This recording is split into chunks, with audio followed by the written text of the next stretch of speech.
How you doing, Chairman? Good afternoon, everybody. How you doing, Council Ford? Coming along good. How you doing, Chief, and everybody over there? Hey, how are you all doing? Thank you. Good.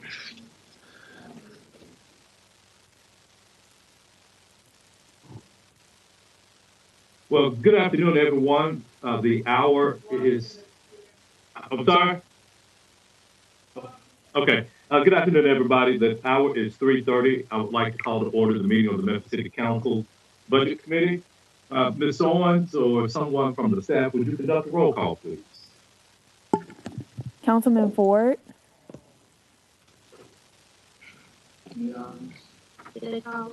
Councilman Ford, That's me, present. Councilwoman Johnson,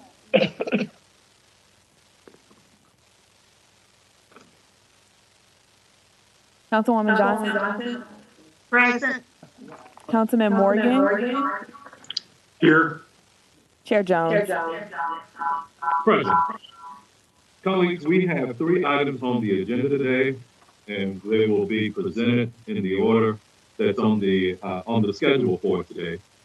So first, we have police.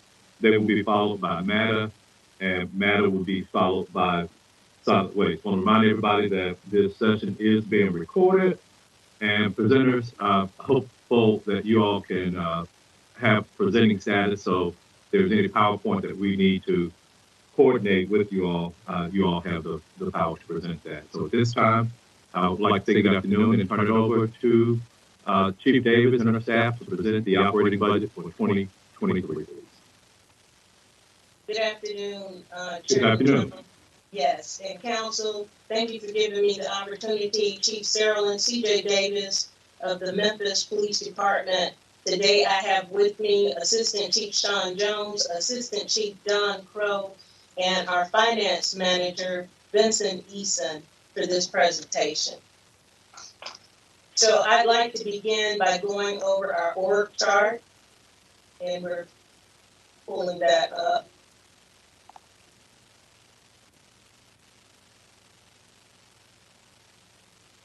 Our org chart illustrates the various divisions in the Memphis Police Department: Executive Administration, Support Services, Precincts, Investigative Services, and Special Operations. The Memphis Police Department's mission is to create and maintain public safety in the city of Memphis. We do so with focused attention on preventing and reducing crime, enforcing the law, and apprehending criminals. For this presentation, for the fiscal 23 operating budget request, our strategic priorities that will be addressed that this budget will support are crime reduction, police recruitment and retention, community outreach, and leadership development. This slide illustrates our strategic priorities. I won't go over each one, but I will highlight under crime reduction. One of them is to develop crime strategies specifically targeted toward decreasing the number of violent gun crimes citywide. Also, increase community engagement through Crime Stoppers neighborhood watches. We want to increase our neighborhood watches and monthly precinct meetings. And also to support group violence intervention program to curtail gun violence. Under police recruitment, one priority is the main one, and that's to accelerate our hiring process to employ more police recruits. That's it. Under community outreach, ensure that our commissioned officers complete at least 4 mandatory community service hours. That's throughout the entire police department. This is a new mandate. And also another one is to continue partnership with our crime commission, our reimagining policing task force, and clerk to address police community relations. And in the last strategic imperative, the leadership development area, we want to establish a Memphis Police Leadership Institute in partnership with the local universities. The next slide quickly outlines our challenges, which is commissioned officer shortages, officer retention, gun violence by our juveniles, traffic violations, repeat violent offenders, increased auto thefts and larcenies, officer engagement. But we have some highlights to talk about today. The creation of crime targeting units that have been very effective, accelerated recruitment strategies, increased police officer salaries, career development programs, dedicated resources to our downtown space, EDU, which is the entertainment district, reallocation of manpower to ensure that all of our patrol shifts are properly staffed, Memphis Police Leadership Institute, and reorganization of our rank structure so that our officers at the lower levels will have more career development opportunities. The next slide goes into our expenditure discussion. And our expenditures bridge to the fiscal year 23 request.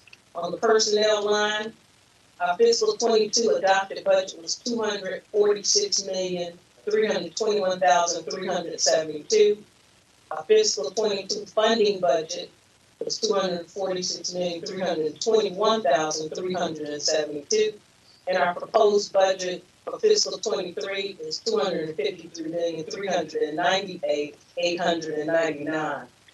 Under the material and supplies line, $3,669,721 was the fiscal 22 adopted budget amount. Our encumbrances are an amount of $2,248,477. You remember council approved a 911 upgrade this during the first quarter of the fiscal year. And the fiscal year 22 funding budget is $33,918,198. I'm just looking at their expenditure budget. In this year, they only have $150,000 in grants. Excuse me, Mr. Rosenfeld, will you please mute your line, please? Wow. Okay, you can continue, please. All right, thank you. So the fiscal year 23 proposed is $33,623,671. And then the capital outlay, $490,900, with encumbrances $890. Fiscal year 22 funding budget is $491,790. And the fiscal year 23 proposed is $490,900. And this is for vendors. These funds go toward our SkyCop camera program. Grants and subsidies. Fiscal year 22 is $150,000. Fiscal year 22 funding budget is $150,000, and proposed for fiscal 23 is $150,000. The next line is expense recovery. It's been a decrease in the amount of $2,908,400. The fiscal year 22 funding budget is $2,908,400. And then the fiscal 23 proposed is $2,908,400. The totals, $275,723,593 for fiscal year 22 adopted budget. The encumbrances, as mentioned, the 911 program were noted in the amount of $2,249,367. Noted adjustments, $2,200,000. And then fiscal 22 funding budget totaling $280,172,960. And the proposed expenditures for fiscal 23 is $284,755,070. Next slide. Program comparative spending. And these line items, each of these items align with our organization charts cost centers. So under executive administration, fiscal year 22 adopted budget is $36,205,897. Fiscal year 22 encumbrances that are rolled forward $976,103. And these are vendor expenses for materials and supplies. And the fiscal year 22 funding budget is $37,182,000. Fiscal year 23 request is $44,002,331, with an increase of $7,796,434. Support services, $41,013,993. Encumbrances, $1,129,702. Approved was the CAD upgrade, $2,200,000.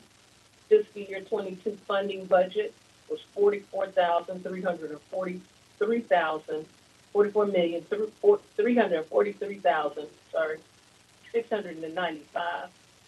And fiscal year 23 request is $38,596,652, with a decrease of $2,417,341. So under our precincts, $500,500,789, that would be the fiscal year 22 adopted budget. And moving over to the funding budget from fiscal year 22 is the same amount. Fiscal year 23 request is $143,240,681, with an increase of $2,739,892. Investigative services, $29,709,326. Encumbrances, $28,589. That's for materials and supplies. Fiscal year 22 funding budget, $29,737,916. Fiscal year 23 request is $31,862,719, with an increase of $2,152,393. Under special operations, fiscal year 22 adopted, $28,293,587. Encumbrances for special operations is $114,971. The funding budget for fiscal year 22 is $28,408,569. And the fiscal year 23 request is $27,052,687, with a decrease of $1,240,900. Total expenditures in the fiscal year 22 adopted budget was $275,723,593. Encumbrances or $2,249,367. And then moving over to the fiscal year 22 funding budget amount, $280,172,960. Fiscal year 23 request for all 5 of these divisions is $284,765,070, with an increase of $9,031,478. Okay. Slide is our fiscal year 23 discussion of our year-over-year changes in expenditures.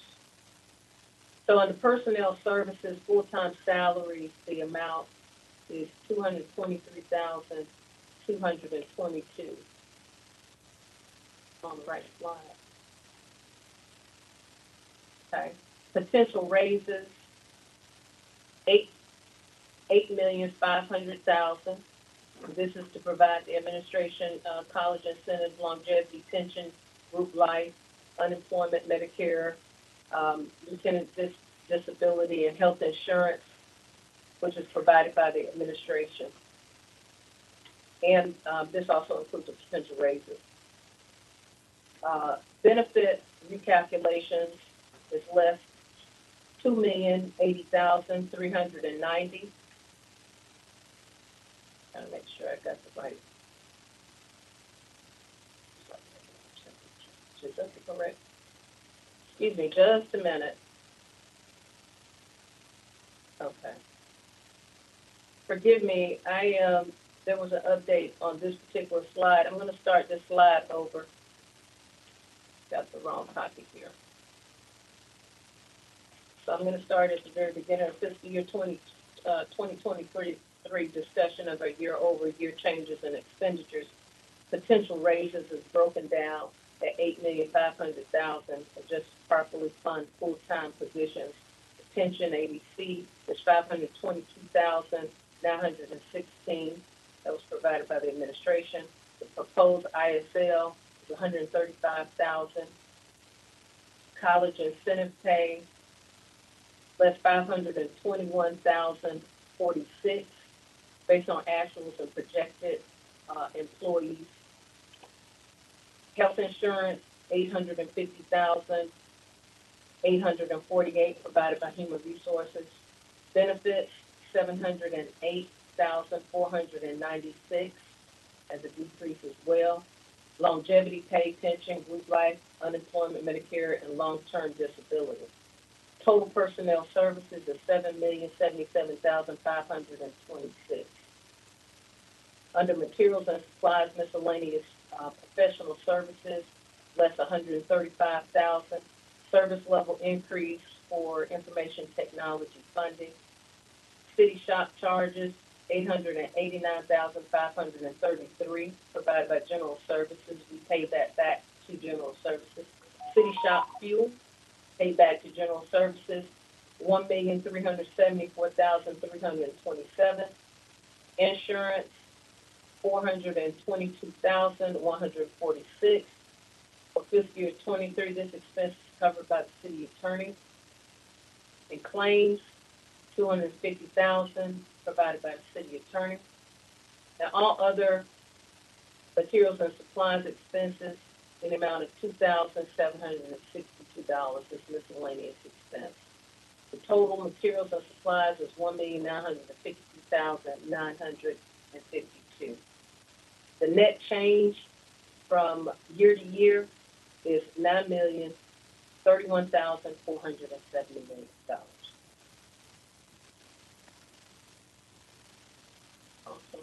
Next slide, revenue discussion. A revenue discussion is fiscal year 22 revenues bridge to fiscal year 23. So local taxes, zero on that line. Fines and forfeitures, fiscal year 22 adopted budget was $97,000. The fiscal year 22 funding budget is $97,000. And the fiscal 23 proposed budget is $93,500. These revenues come in from our sex offender registry and other fines. Charges for services, fiscal year 22 adopted budget is $1,650,000.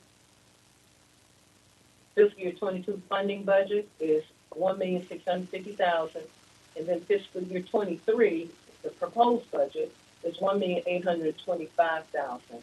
Charges and fees are typically associated with tow fees and also other fees for police reports.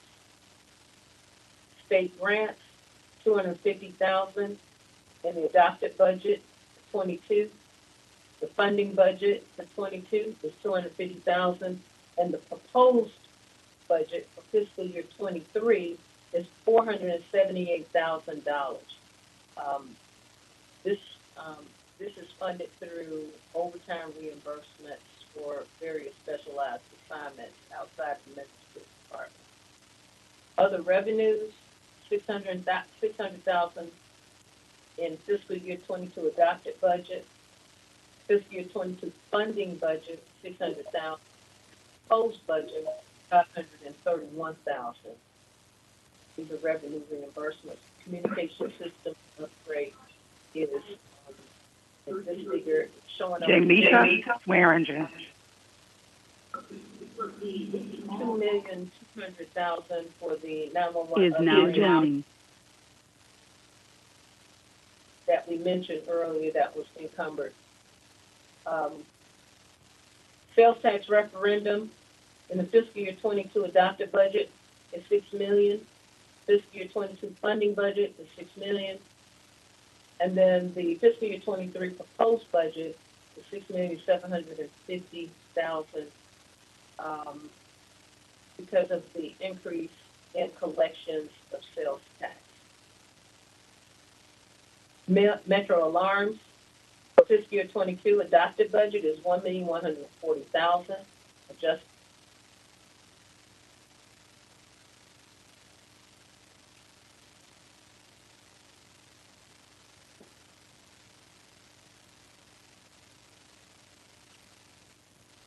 Chief, are you still there? Have we lost you?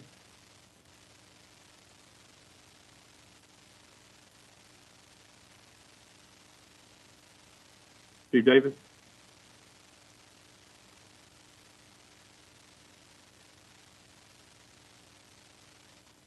I'll text her, Chairman. Okay. It looks like they're frozen, Martavius. Chair. Yeah.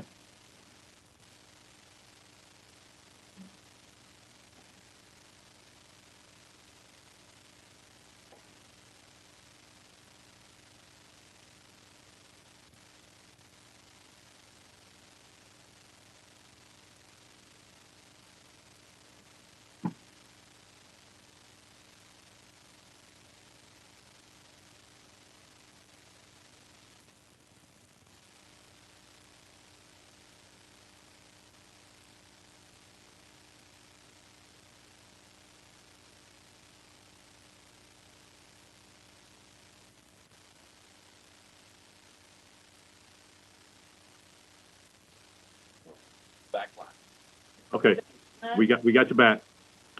So, Chief, I think you were right. You were close to talking about the total. When we lost you, you were close to the total of the revenues. Okay.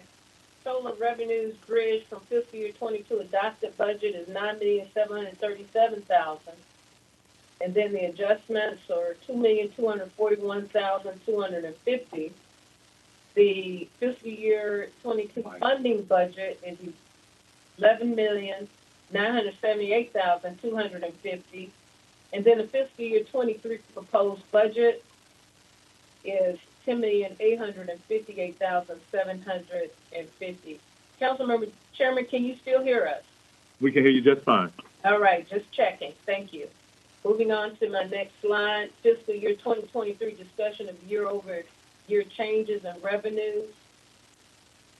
So under fines and forfeitures, less 3,500 due to a reduction in collections.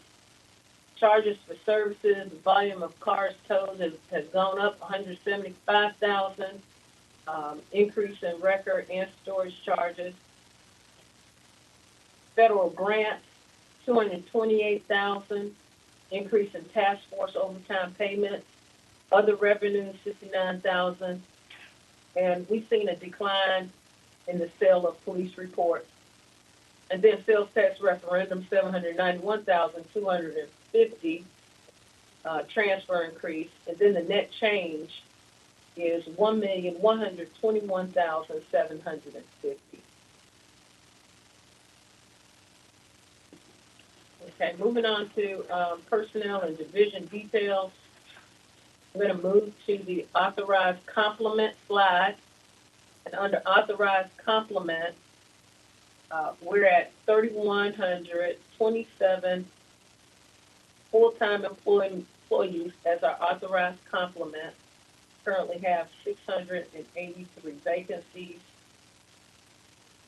We continuously post positions. Some of these vacancies are civilian vacancies and sworn vacancies as well. So all of our positions stay posted on a regular basis.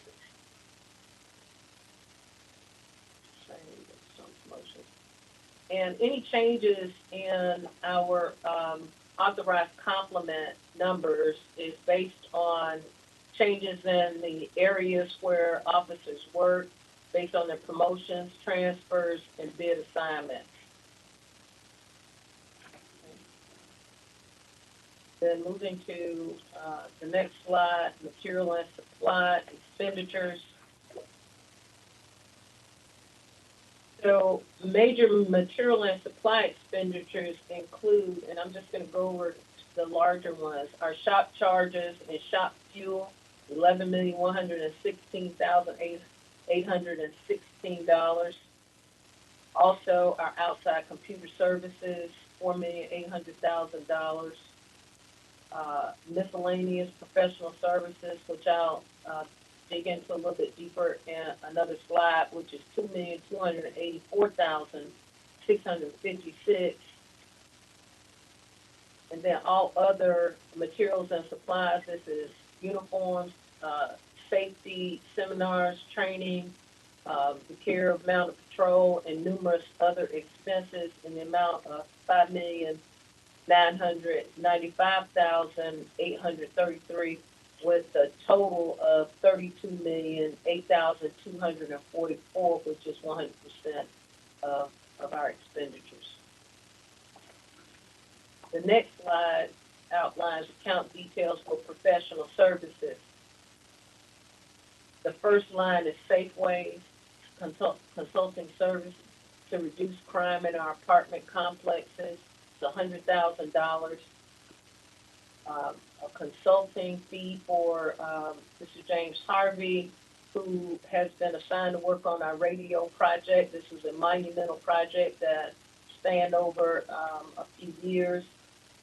However, this particular contract will end at the end of this fiscal year, in June 2022. The Memphis Child Advocacy Center provides office space for officers dealing with victims of sexual assault, the amount of $105,000. The University of Memphis Psychological Testing for Police. This contract is with an individual that actually provides critical debriefings after traumatic events and incidents with our officers, and that's in the amount of $45,000. 901 Block, this is the Group Violence Intervention Program, the amount of $350,000.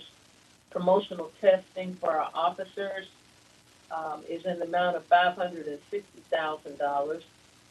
And then NEMARC, which is the temporary employment company that hires temporary employees and even background investigators annually, in the amount of $1,014,656, with a total of account professional services in the amount of $2,284,656. Next, I'll talk a little bit about leases that the Memphis Police Department currently has active. Shelby County 911, that's 201 Poplar, in the amount of $408,340. Our MGU, which is the Multi-Agency Gang Unit, at 3657 Old Getwell Road, in the amount of $411,600. Methodist, which is the Real-Time Crime Center, at 600 Jefferson, in the amount of $206,720. Our Internal Affairs is at CP Union at 2714 Union Extension at $235,000. And then the Union Health and Safety location is where our neighborhood watch is, 2714 Union Extended as well, in the amount of $45,000.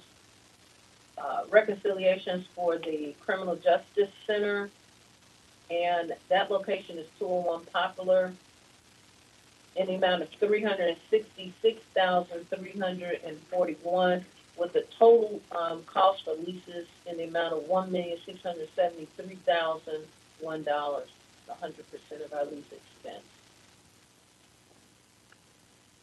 This slide really just illustrates the Minority Women's Business Enterprise, MWBE, utilization by the Memphis Police Department. And as you can see, these figures highlight the various contracts that we have entered with Minority Women Business Enterprise and other enterprises.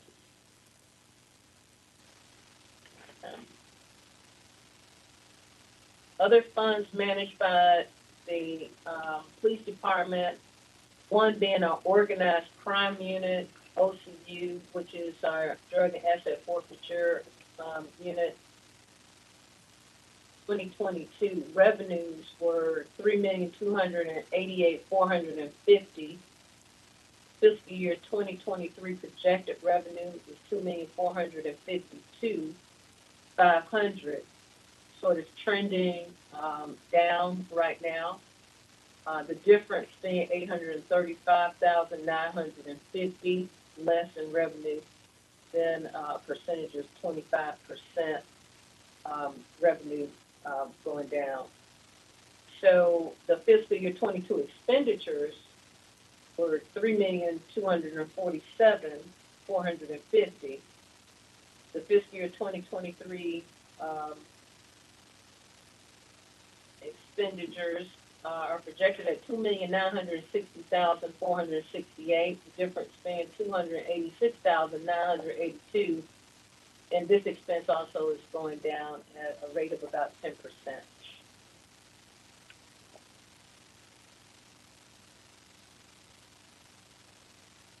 And the following pages really sort of take a deeper dive into the drug fund and provides more of a summary. And that concludes my presentation, and I'll be ready for any questions. Thank you, Chief. We have questions. First, Councilman Morgan and Councilman Warren. Chairman Jones, I'm still working through some of the information. If I can go to the back of the queue. Okay, Councilman Warren. Thank you, Mr. Chair. Just a couple questions. One, I was wondering why we have a drop in revenue on our organized crime unit. And the second question was why where the cost of computer services, is that cost the cost for our body cams, that computer service charge of $4 million?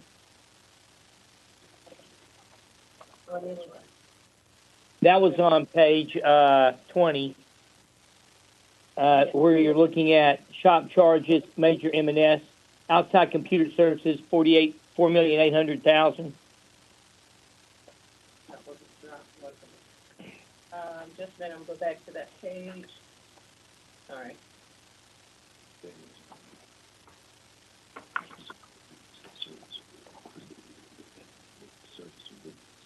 Service agreement.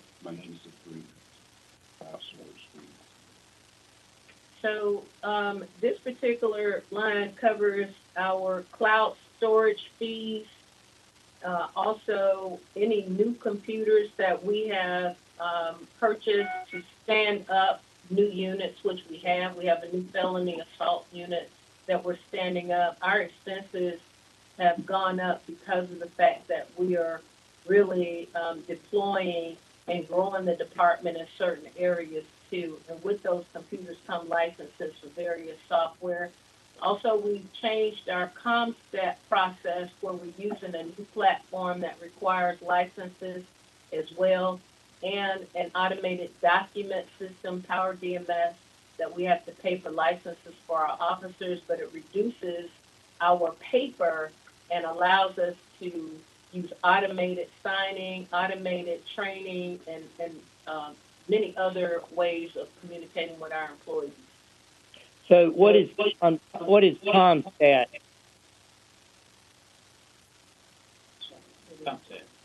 ComStat? Oh, I'm sorry. It's a statistical meeting that we have on all of our crime every week. We meet every Thursday. We use a platform that aggregates crime numbers, plots, maps, hotspots. It utilizes geofencing for various types of crime elements. But the actual platform is called Power BI. It's a new software that we're using, and we're having to purchase licenses for it. But it's sort of a one-stop shop that correlates different crime information real time as we need it, as opposed to using paper and PowerPoints and spreadsheets. Okay, that sounds good, but what about the cost of the body cam storage? And you said you had stuff in the cloud. Are the body Yes. cams stored in the cloud? Is that where we're storing that data? Absolutely. Yes, it is. And how much of this $4.8 million has got to do with our body cameras? We can pull that.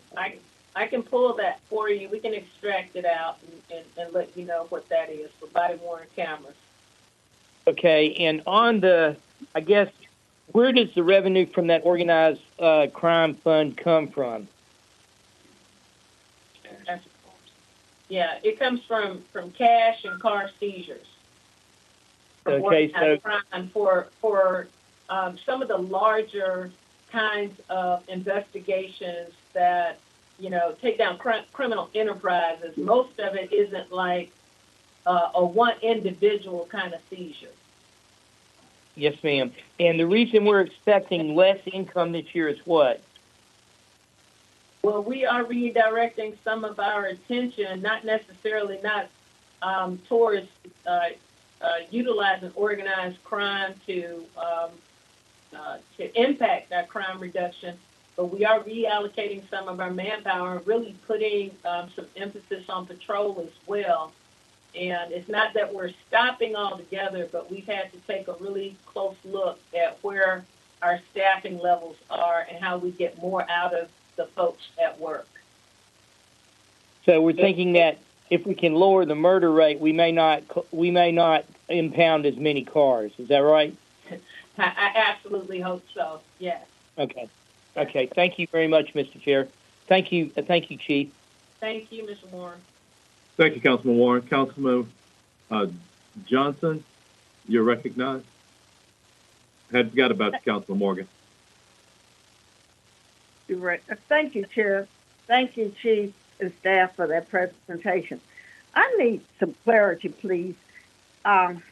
It was on page 11, but it's also noted on page, I think,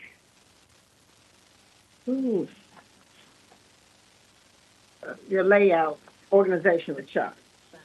Give me a few job descriptions. Who would be in the executive administration, support service, and then precinct? So in executive administration, that would be all of our executive staff, even our civilian staff is, that's several hundred people that would be considered under the executive administration as well. And under our, I think you said precinct? Okay, back up. Executive, that's a job. Give me a job title. Let me have an idea of what you're talking about. Like any civilian person that is maybe an administrative assistant or someone that's a crime scene, a non-sworn, us, the commanders, our training academy, our real-time crime center, a lot of the folks that don't actually fall under a precinct and are working out, they're more of our support functions in the police department, property and evidence, those kind of places. Okay, so then we go to support service. Who are we talking about? Communications, 911. Let me the record yard, towing, impound lot. I can Okay. also. Oh. And I assume precincts. How many precincts do we have? 9. Okay, in your precincts, I guess, would be your officers mainly. Yes. Mainly, the bulk of our patrol officers are assigned to a precinct. And, of course, we have 9 precinct stations. Okay. So I'm also looking at your executive administration went up request, where support service went down. What's the reason for that? Okay. So our I think we added 3 positions to the executive administration. And all salaries are all budgeted in exec admin at this moment to be distributed. You can speak up. It's okay. At the current time, the proposed salaries that we discussed earlier in the presentation, the 8.5 million, is all budgeted in the exec admin line, waiting to be distributed at the position level throughout the division. So that's driving the bulk of that change, that increase. Okay, not necessarily the position, but the percentage of increase is the request. Yes, ma'am. Okay, I think that was the question I had. Chair, I think that's all I have, Chief. Thank y'all. Thank you for the presentation. That was fine. Thank you, Councilwoman Johnson. Councilman Morgan. Thank you, Mr. Chair. As we were going through the numbers, just more and more questions came up and contradictions between the budget book and the presentation and more numbers that I got. And it's really difficult to sort through all this on the fly as we're getting the information in what is, I think, the most important division within the city of Memphis, as well as the most complicated when it comes to the budget. Especially when we start talking about the difficulties we've had in the shifts in complement and the disappearance of the attrition number, but yet it's still in there somewhere, and trying to figure that out.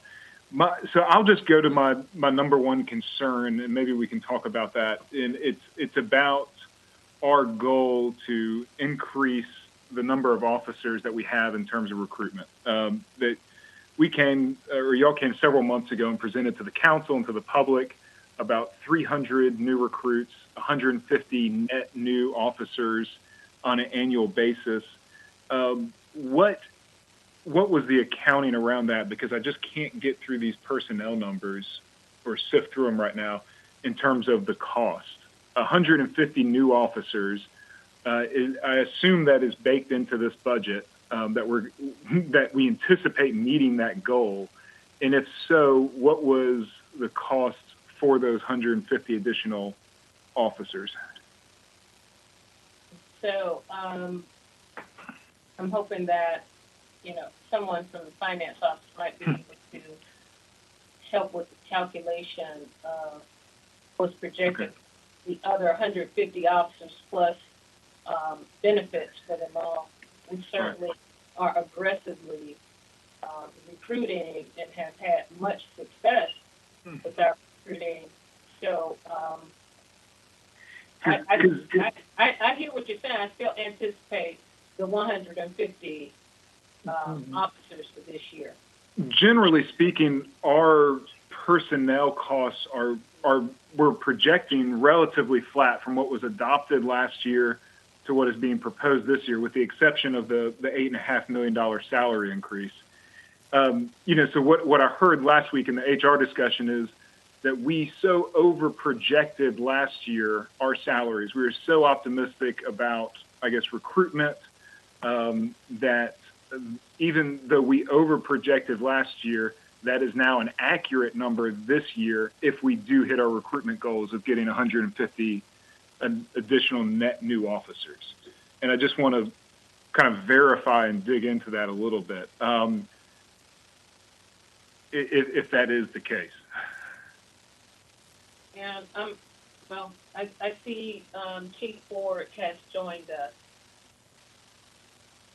Chief, you're welcome to address the question that Councilman Morgan has proposed. Thank you, Chair Jones. Good afternoon, Councilmember Shirley Ford, Chief Financial Officer. A couple of things that I would like to address for Mr. Morgan. Just number one, to make sure everybody understands, on the presentation on page 9 for the FY22 adopted budget, Mr. Morgan was questioning that did not look like the FY22 adopted budget in last year's book. I would just like to note on the bottom line where you have expense recovery of $2.9 million. That is in separate lines in personnel and materials and supplies in the adopted budget. If you consider those expenses, those expense recoveries, we balance to the penny to the FY22 adopted budget. It's just the presentation on this page where you see expense recoveries. As to the number of officers, as you know, in years past, and if you look at the complement page that Chief Davis has presented for you, we have an authorized complement of 3,127. We do not budget for that number because we know that's not where we are. So in the number, for instance, for the FY22 budget, which is for salaries alone, excuse me, was $146 million. This year, year to date through April, we are at $113 million. I'm going to round, so I'll just say $113.5 million, or approximately 78% of the salaries line. So we do anticipate that the salaries for FY22, the salaries, are going to come under budget, probably about $10 million. However, if in consideration of the overtime, we are going to be about $5 million over budget on overtime. So at the end of April, the total personnel line is at 83%, or right on budget, which is, kind of where we looked for that. So we know that as the recruitment comes on and as officers are added, that the salary line is going to go up and the overtime line is going to go down. So we've been dealing with that seesaw now for the last couple of years, but we do anticipate the reason we budgeted flat basically from FY22 over to FY23 is to accommodate that recruitment and what we hope that it will be, and that we are budgeting for it to be in FY23. Thank you, and that's why some of those numbers that you just shared is why I was getting to the question of what that 150 increase would look like, the net increase, because if we're 10 million short in what we projected in salaries, and I get we offset it with overtime to cover the shifts and things like that, and so it all kind of tends to even up a little bit more in the total personnel line. But that salary line is a really good look at where our current complement of officers are, and I guess that also includes non-commissioned officers as well within the police division. But being 10 million short, I'd imagine 150 officers doesn't have an expense of 10 million, because those 150 officers aren't on board for the entire year. We could take an average of 6 months for each position, starting salaries in the 50s of thousands of dollars plus benefits, all of that, and maybe it's $5 to $7 million, something like that. I'm doing this as fast as I can on the on a scrap piece of paper here. So again, so budgeting close to flat. Are we over budgeting again? And I love being optimistic. I love being aggressive about our goals in recruiting. But the reality is we haven't had a year that good since I've been here. Not yet. I'd love for us to hit it. Thank you, Councilman Morgan. Just to help put a little bit of that in perspective too, exactly what you're saying. In FY21, we budgeted for about 2,100 officers. In FY22, we budgeted for 2,200 officers. And right now we're right just under 2,000. So we can accommodate that growth, and that's kind of part of the budget planning process and what we're moving into, that we hope to see through these aggressive recruitment areas that we're going to see that, those numbers kind of seesaw back around a little bit. But that's why we have it basically flat year over year in the salaries line, sir. Okay, thank you. And my hopes are for the best, but I don't want kind of the hope of success to blind us to the realities of the issues that we're facing. And so that would also be my appeal and plea to you, Chief Davis. In order to reach that goal, whatever resources we need to allocate to get there, because as I was talking to HR last week, it sounds like the police, within y'all's division, y'all have stepped up y'all's commitment to the recruitment effort in terms of the resources and personnel at the academy that you're putting into it. And if we need to put more resources, more personnel, whatever it takes to get to that number, let's do it.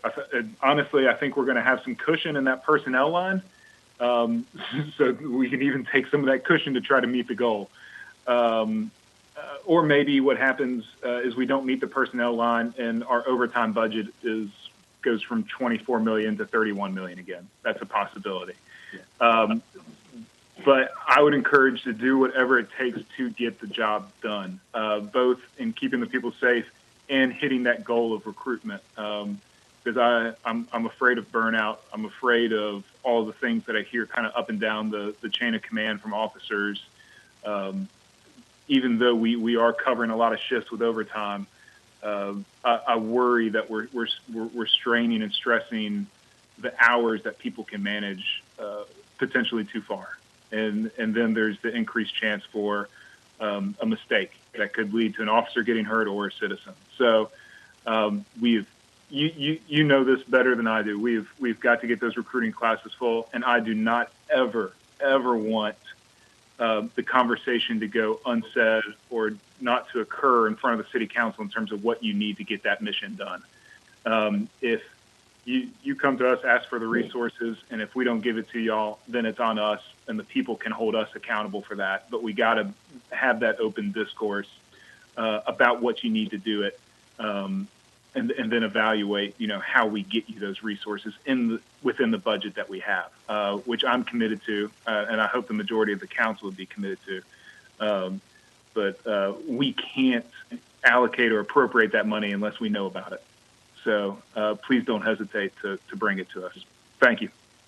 Thank you. Was that all of your questions, Councilman Morgan? I'm going to have some more questions once I have more time with the numbers. I'm just going to have to do them off track. Thank you. No problem. Councilwoman Johnson. Thank you. I have two questions. The first one is for clarity. I was looking at precincts, at the total number of officers, and then Chief Ford said that we were budgeting for 2,000 officers. Where in this document would I find those 2,000 officers? So, sure. Yeah, council member, I think that what would help you too, and our org chart is a very expansive, deep org chart. I'd be glad to get that to you so you can take a deeper dive into where our officers are as well. But most of our complement of officers are in the Criminal Investigations Division, which is our sworn officers as well. They are detectives. They are, people that work homicide, all of those positions. Also, that would be investigative services. Also, in patrol, and when you think about the 9 stations that we have, you got over 100 in each station. Okay, so what I need to do is that precinct add up investigation and special operations, and I will be getting close to. Okay, in that case. Now I have one other question for you. We know and realize that more officers could assist in your day-to-day operation, but you also have a lot of priorities in how you plan on making the city a better, safer location. Which one of your projects would you consider the one most important outside of trying to find officers, most important and necessary in order for us to move forward and correct some of our problems here? So I know we have a lot said here, but we've got to work with our youth. we've got to, not just with the Memphis Police Department, but we've got to work collaboratively with the other entities that are helping us. Anything in that first crime reduction list that we have, like you said, outside of recruitment, outside of, even though community outreach is important, we still need to work with our court systems. We're seeing more and more violence by 13 and 14-year-olds, and it's a problem that is starting to be a repeat problem. So some of the programs like youth villages that we support, our police athletic league, the opportunity youth program that's about to begin, has already started actually, for the police department to support on the preventive end and help some of our young people stay out of gangs. We have a great program, DARE program. All of these programs need to be staffed in a way that we're reaching more than just small groups of young people, and we're reaching larger groups, but it also requires us to partner with other like organizations. If we can get our arms wrapped around youth violence, because our youth violence are associated with so many other types of issues as well, with the guns and even with the stealing of cars. We're seeing more and more auto thefts and accidents because our young people have learned how to steal cars. So that's where our resources and our attention will be focused on.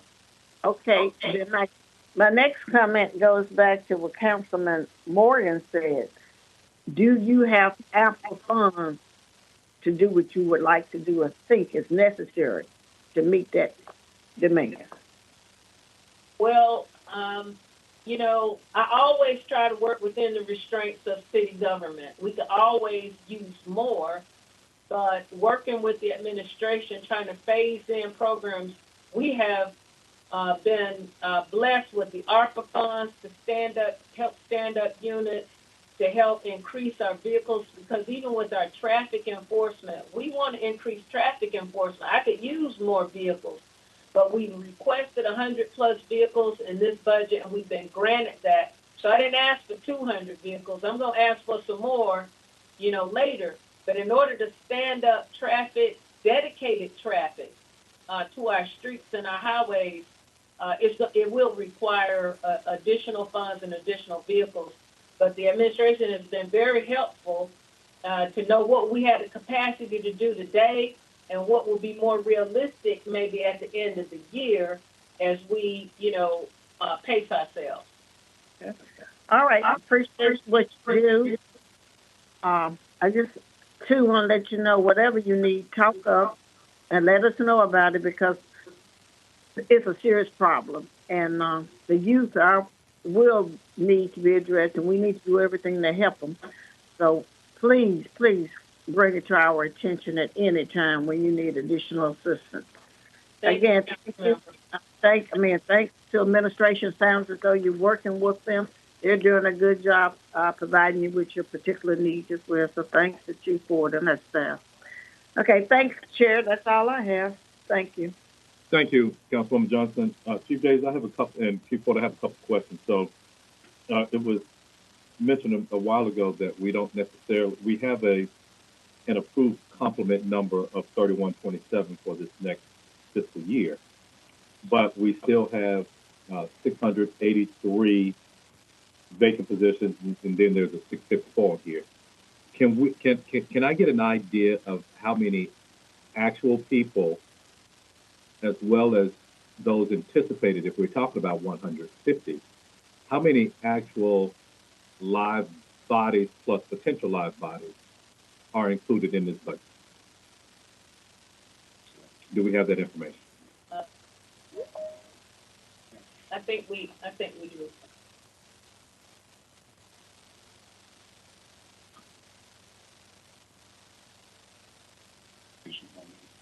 Who is that? Chief Ford, this is Vincent Eason. Current in the position complement, we have 2,770 funded positions and 357 unfunded positions. Mr. Easter, can you provide those numbers again, please? That's 2,770 funded positions and 357 unfunded positions to make up the 3127. Okay. So we still are talking about, even if we do have 150 net increase, we still are talking about a funding budget of 200 positions on top of the complement that we currently have. So that's extracting out civilian employees as well, though. That's everybody.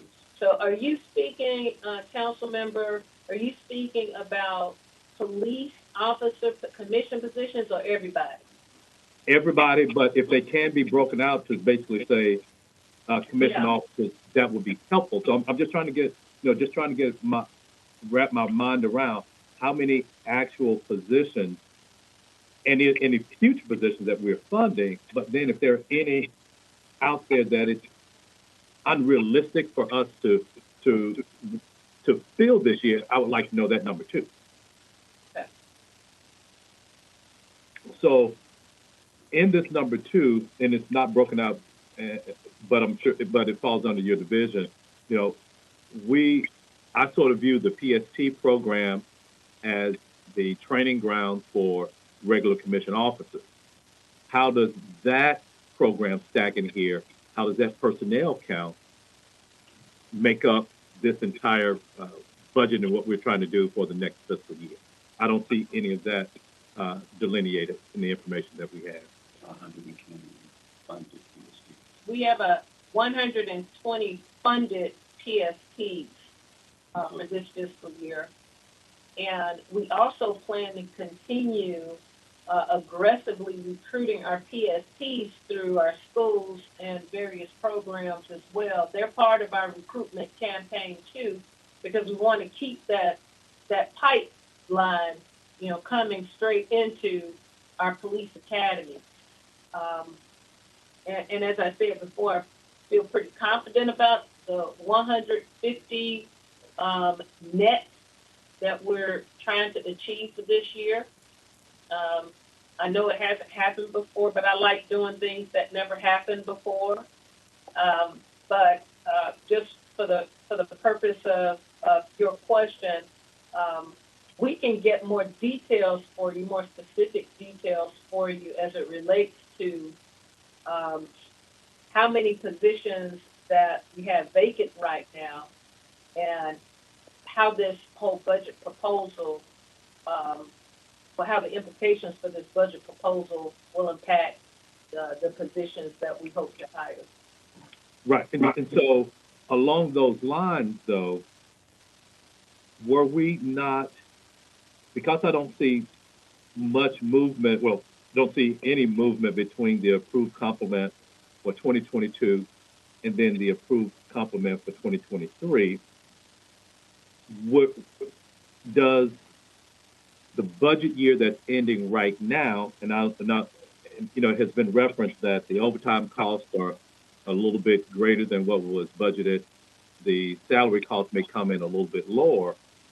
So I'm trying to get an understanding of if we still had 357 unfilled positions last year, what type of implication, where has that money for those positions, where has that money gone? I know all of it hasn't gone to overtime, just still trying to get an idea of where that spend is, because if we haven't spent all of that, yet we're asking for an increase in the budgeting amount, I know that's for overtime, it's like that's a ghost number.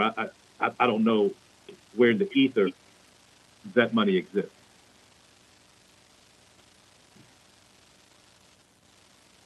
Chairman, this is Chief McGowan. Do you mind? I think I might be able to help bring a little clarity. So, Doug McGowan, Chief Operating Officer. So there's three kinds of things we're talking about here. There is an authorized complement. That's the total number of positions that exist. There is a funded complement that is a subset of that. That's the positions we actually put money against.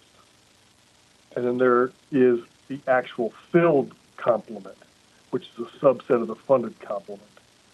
So when when Mr. Easton talks about 2,700 funded complement, that means we have enough money to pay for 2,700 people, sworn officers and civilians. That doesn't mean I have 2,700 officers and sworn civilians in the job. The example I'll give is the FY22 budget was funded for 2,200 sworn officers. As you know, I am less than 2,000 sworn officers. That means I have the money in the budget to pay for those 2,200 officers, but I'm only paying for 1,900 and some officers. The difference there is being made up with my overage and overtime. So total complement, which is authorized by the total complement I'm authorized to have. Funded complement is a subset of that. That's what I actually put money against. There is no budget for the difference between funded complement and authorized complement. That's just positions that exist, but no money is allocated to them. Okay. So what we're saying now is if the budget looks relatively flat, it's because I don't have officers in funded positions because of a recruiting shortfall and an attrition problem, and that's what we're trying to solve. Okay. Does that help? It helped a lot, but particularly when we're talking the larger division, it would be helpful to have each one of those delineated. So, sure. So I would know that. I know we're not sitting here funding 3,127. I may have heard it before, but not having it in front of me right now, I can't go back to those discussions that took place a year ago, 2 years ago, to try to come up with that number. That's a good point, and I was mentioning to Chief Ford, we used to actually put that in our narrative back when we were talking about the word we don't say anymore, that attrition word. We used to put that in there, and we changed it. We said this budget funds fill in the blank number of positions against an authorized complement of this many positions. So we'll make note of that and make sure it's put into the narrative before we publish the books, and we'll try to do that if we can going forward. Okay, thank you. Chief Ford, I see your hand raised. You're recognized. Thank you. That Doug kind of basically covered it. I was just going to, reiterate again about the difference between the funded positions and why, we were moving flat basically every year trying to rebalance that. But he got us there. Thank you. Okay. And then, Chief, my last question is, I know we have a goal of 150 new hires. Does that include the PST as well? If not, what's the goal for the PST for this upcoming year? Well, we don't include those PSTs in that 150. That 150, you're absolutely right, are sworn officers that we want to put through our academy. Right now, we have a goal that's set for this coming fiscal year to increase at least 50 PSTs. Of course, that means that we have to work with them as they're coming out of school and have recruitment fairs and initiatives at that time in their lives where they're at that high school to college transition, which we do quite well with. So in this fiscal year, we hope to at least bring 50 on. If we can bring more than that, we would like to. We have an authorized, 120. I think it's authorized for 120 right now. Okay, how many filled? 37 PSTs are filled right now. And the reason we haven't transitioned them on into the academy status is because they have not met the minimum requirements of age and so on at this particular time. But we plan to hold on to them, and as soon as they reach that age, we will funnel them right into the police academy. Okay, so where does this 37 compare to last year?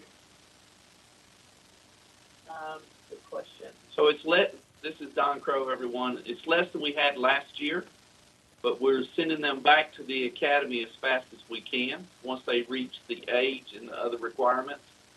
So, right, the last recruit class that started had 20 PSTs go from the field to join the recruit class. Okay, so are we sort of developing? It seems like all of the attention is being focused on the 150, not getting up to 120, where the 120, I know that not all candidates will meet qualifications to be commissioned officers, but I don't get the impression that we're operating on parallel tracks, using one to help build up the other. Am I missing something? Yeah, we are doing both. Okay. City Hall, they are the ones, and we have some of our members who are going out with City Hall to the schools to recruit. We have a batch of applications currently now that's going through the process. I've signed off on several ones, but once school ends, they'll be able to start. So we do have a parallel track. We are recruiting parallel. We have a job fair that's going to be coming up June 4th. They will be included as a part of that job fair to come to that as well, so that we can make sure that we can keep the PST's numbers coming into the agency. Okay. I think that covers all the questions that I have. Councilman Morgan. Thank you, Mr. Chair. And this, again, a question, and maybe I should have asked HR. How many rounds of promotional testing do y'all intend to have this year? Has that been impacted by the recruitment goals? Actually, the commitment, and HR can help me with this. I think the commitment came about before I got here, but I'm very familiar with the fact that we have an RFP process underway now because we promised to promote every 2 years for our officers. And of course, you probably already know that commitment is because just listening to our officers and their desires for career development. So that promise allows us to give them opportunities to move up in the department every 2 years. We will probably have 3 promotional tests this year.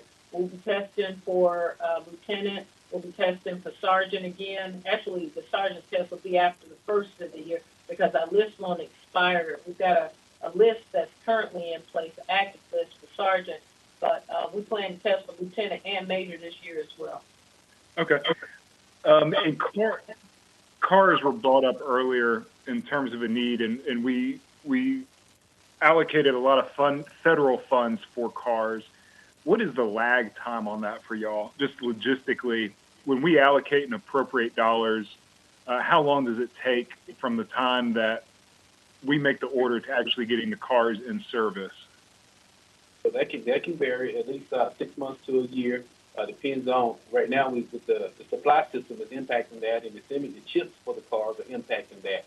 So it's an anomaly this particular year. But we have gotten in those 30 of those cars that council approved for the take-home cars. They are being currently outfitted. As soon as the budget hits, the ARPA money will be July 1st. We're going to push the button on that. And again, the semiconductors and the availability of the cars will be contingent upon the availability of the semiconductors from the manufacturers. Okay, that's what I was afraid of. So we are not very nimble in terms of if there's a need for more cars, we need to push that button in advance in terms of the appropriation. Okay, so keep us apprised if something comes up in which we're going to need more cars, and because of that lag time, we'll need to be on the funding side of it quite quickly. My other point would be for another time. I think we're talking about the increase in officers in terms of manpower within the department. I would also love to look at the efficient use of the officers' times that we already have and how we can improve upon that. And again, I don't think that's a budget discussion. I think that's more of policies and procedures and internal operations. But just the efforts that we're making to ensure that the 2,000 or so commissioned officers that we do have, that their time is being used as efficiently as possible. And that's not only within the department, but how we interact with other entities or other governments in the area, including drop-offs at 201 Poplar, trying to make that quicker, whatever it might be. I'd be interested to hear the discussions of the progress we're making and what we're working on there. So thank you all very much. Thank you, Councilmember Morgan. Thank you, Councilman Morgan. we have Councilwoman Logan, followed by Swearingen, and then Chief Ford. Thank you, Chair, and good afternoon, everyone. Thank you for the presentation. Just a couple of questions. The data that you're showing as it relates to the division authorized complement, can you speak to how many of these areas reflect the information that was shared in the last study or review as it relates to civilian positions that can be obtained by or handled by civilians or non-commissioned officers?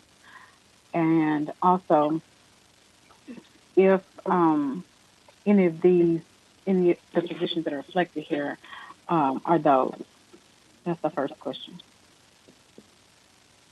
I don't know that we would have that data right now, council member. I'd certainly like to take an opportunity to look into it. I think you're speaking of possibly utilizing our civilian employees to take on some of the police officer responsibilities that they have.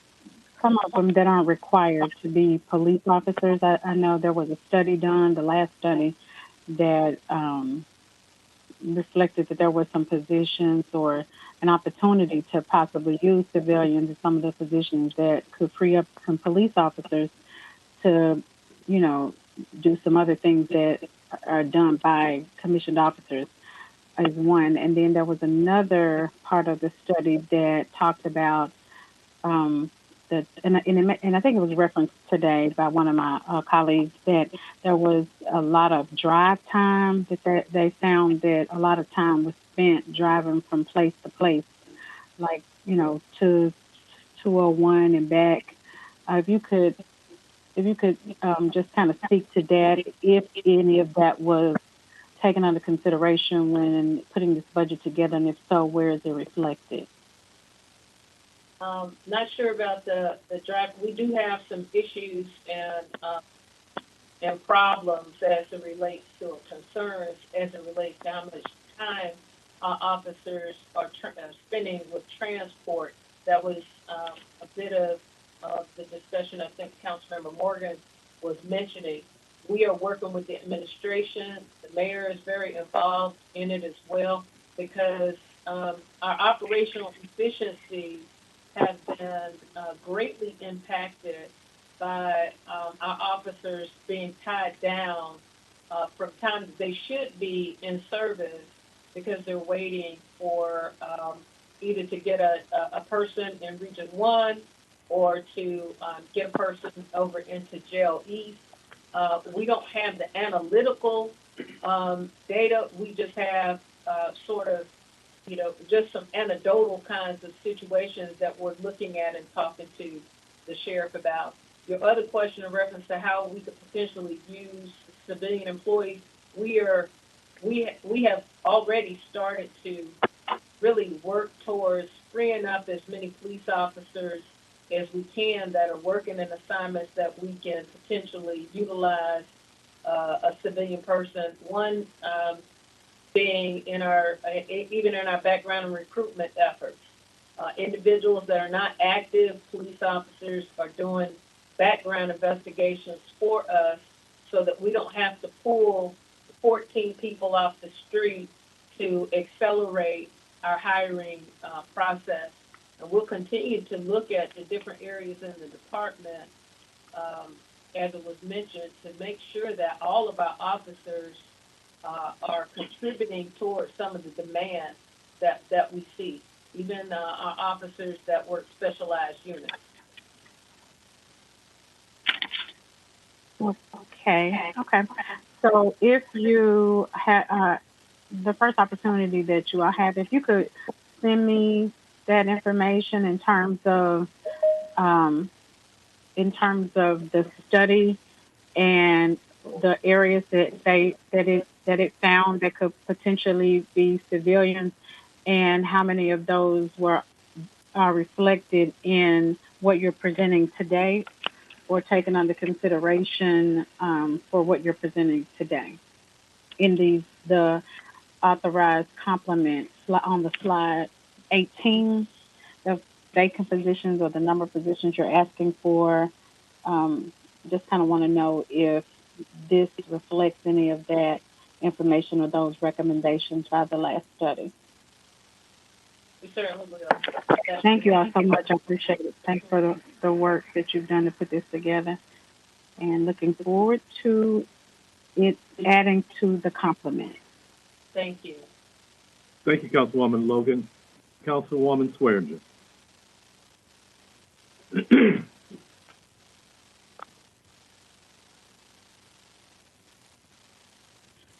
Thank you very kindly. I appreciate the presentation that you have shared. It has been quite informative. I have a question. I know in addition to increasing our complement, one of my passions is community policing. What do we need to do to add in order to make that vision become a reality? Is there anything that we need to add to this budget? Because this resolution was passed by the Memphis City Council and was supposed to be implemented January 2021. We, of course, were on demand, and now we're reaching or approaching a complement that seems to be a little bit more into reality. Yeah. What do we need to do to add in order to allow us to reestablish community policing? We've talked about addressing our youth. I think that will drive towards that effort. Reestablishing relationships in communities, I think that will reestablish that effort. It's just a need, and we have seen previously that crime decreased when we had that within our neighborhoods. So is there anything else that we need to add that will allow us to be able to reestablish that effort? So I saw the resolution for the first time probably about 2 or 3 weeks ago that was done in 2020. Surprisingly, though, Councilmember Swearingen, the resolution sort of mirrored some work that we are attempting to bring about today. And I have talked to Chief Ford about it and have her support and our Chief Operating Officer. And one immediate change that we know that we can achieve is to bring some of our active retired reserve officers back in the capacity of community engagement officers. Many of them still work with the police department. However, they work in a voluntary capacity. I've asked for 50 positions so that we can strategically deploy our officers in communities so that they can do visibility, walk-ins, business visits, community engagement type activities. And we are well underway with that. We just weren't ready to pull the trigger just yet because we wanted to make sure that we had policies in place for them. The law department, our legal representative, is working on the job description. And this is really sort of a placeholder opportunity until we can officially stand back up a fully staffed sort of COAC model that everybody's has talked about in the past. But we believe that utilizing our retired officers in the interim, they can help with that. They can help curtail crime. We have vehicles that are not... Janita Swearingen. Yeah. We have vehicles that are not police vehicles, but we have vehicles that belong to our now exiting. that are not being utilized right now because they can't be used for responding to calls for service, but they can be used by community engagement officers or, impact officers that we plan to bring back. There has been quite a bit of interest in those positions, so we're looking at that program as an interim until we get enough of a complement to get more officers back in the community. And you've had an outstanding number of retired police officers that have agreed to volunteer their services. Yes.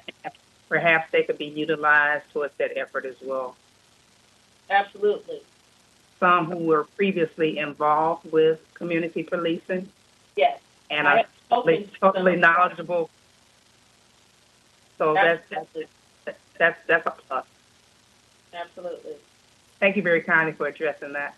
Thank you. Thank you, Chair Swearingen. Chief Ford. Thank you, Chair Jones. Just a couple of follow-ups for specifically for Councilman Morgan on the fleet initiative. Even though the community policing fleet initiative was not scheduled until year 2 allocation, Director Adams and his team and fleet have long since gotten together with MPD and ordered cars, and we have things in queues. So we're not just waiting around, and they have been working really hard together to make sure that we get in line for as many police cars as we possibly can. And our purchasing office understands that if you see a request for a police car come through, that it goes through immediately and with priority. Same thing with a fire engine or a fire truck. So I just wanted to give you assurance that we're not just sitting and waiting on that, the MPD has been working very, very well with Director Adams and our fleet and to get those things ordered. And then the second thing to follow up on what Chief Davis said, and a special thanks to Chief Davis and Assistant Chief Jones and Assistant Chief Crow. We did spend a lot of time kind of talking about budget this year, since this is Chief's first budget presentation with us. By far not her first budget presentation, but with us, and just kind of talking over some of those things. And I have assured her, as initiatives come up and issues come up through the year, that I will be the first and foremost getting in line to get back to council with amendments, with adjustments, with additional requests, because I know that everyone on council supports this initiative. You've heard it today in our conversations, and I have assured her that just because we pass or approve a proposed budget today, that does not mean that budget cannot be amended as cause would be for it in our future times. So I just really appreciate the work that she and her team have done to ensure that we brought you the most transparent, accurate information that we could, and we really are very appreciative of Chief Davis and her team. So thank you. Thank you, Chief Ford. I'll have one last question before I entertain a motion to approve this item. But my question is related to the $8.5 million potential raises. Is that for the entire force, or do we have a number of potential officers that will be covered by this number?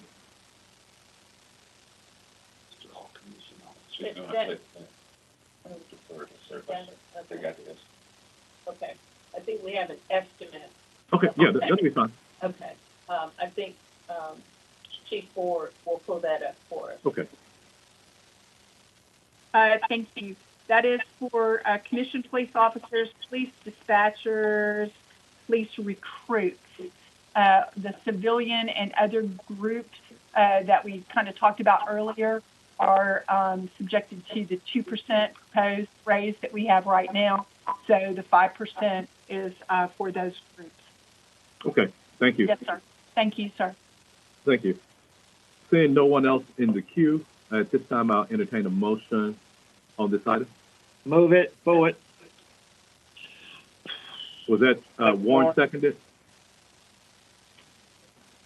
Robinson. Okay, so it has been moved by Councilman forward and seconded by Councilwoman Robinson that we approve the 2023 operating budget for the police division. All those in favor, please signify by saying aye. Aye. Aye. Okay. Any opposed? Morgan abstains. Okay. There is all ayes and one abstention for this item, and the chair votes in favor of this as well. This item passes. Thank you, Chief. Chief, Thank you. Appreciate you. Thank you. thanks. Colleagues, next we have up the budget presentation for Memphis Area Transit Authority. And so at this time, I will turn it over to Mr. Rosenfeld and his staff for a presentation of this budget item. Good afternoon. Good afternoon, sir. Thank you very much for the opportunity to be with you today and to present MATA's grant request for the 2023 fiscal year. I don't know, am I presenting the slides or is... Yes, you are. Yeah. I will share my screen here real quick.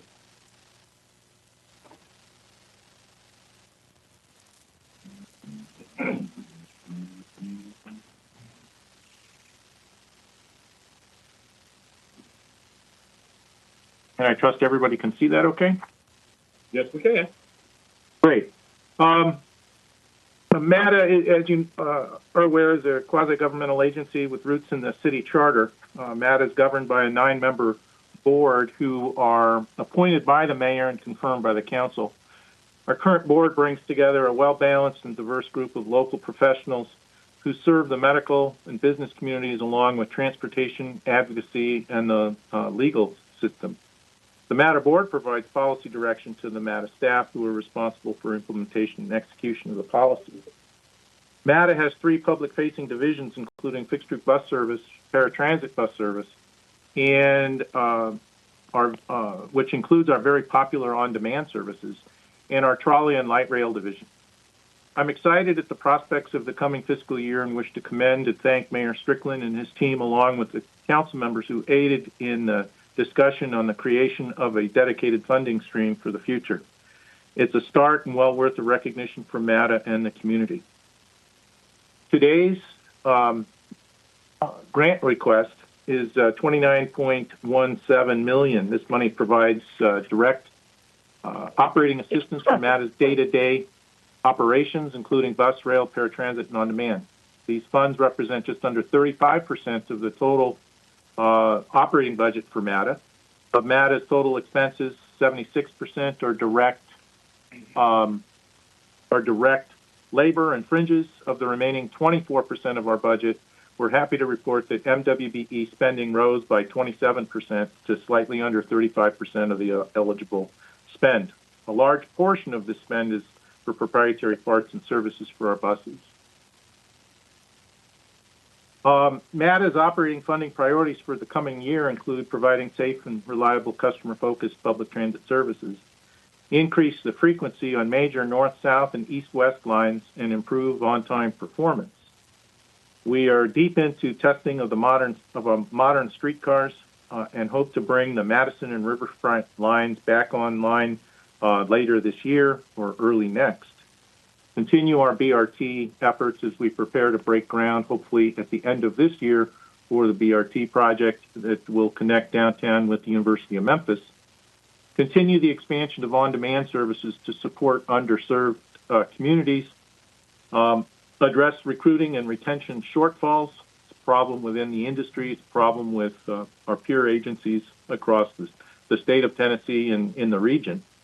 Continued deployment of transit vision recommendations, and an emphasis on customer service training for all of our customer-facing employees. As we, like I said, today's request is for $29 million. This increase over last year replaces funding that was reduced as part of the city's COVID financial strategy. It should be noted that $10 million is not been adjusted for any type of inflation or wage adjustments. As we look at expenditures, as I stated, we've seen a nice increase in spend for WBE and DBE firms that do business with MATA. It went up from just over $2 million in fiscal 21 to $3.9 million so far in fiscal 22, and we still have a quarter of the year to go. And that is our presentation. I would be happy to discuss any questions that you have, whether it be for the grant ask or the dedicated funding stream.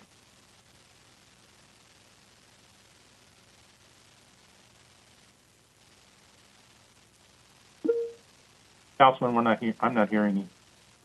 You're muted, Councilman. Oh, okay. Sorry about that. Councilwoman Johnson. Thank you, Chair, for the opportunity, and thank you for the presentation.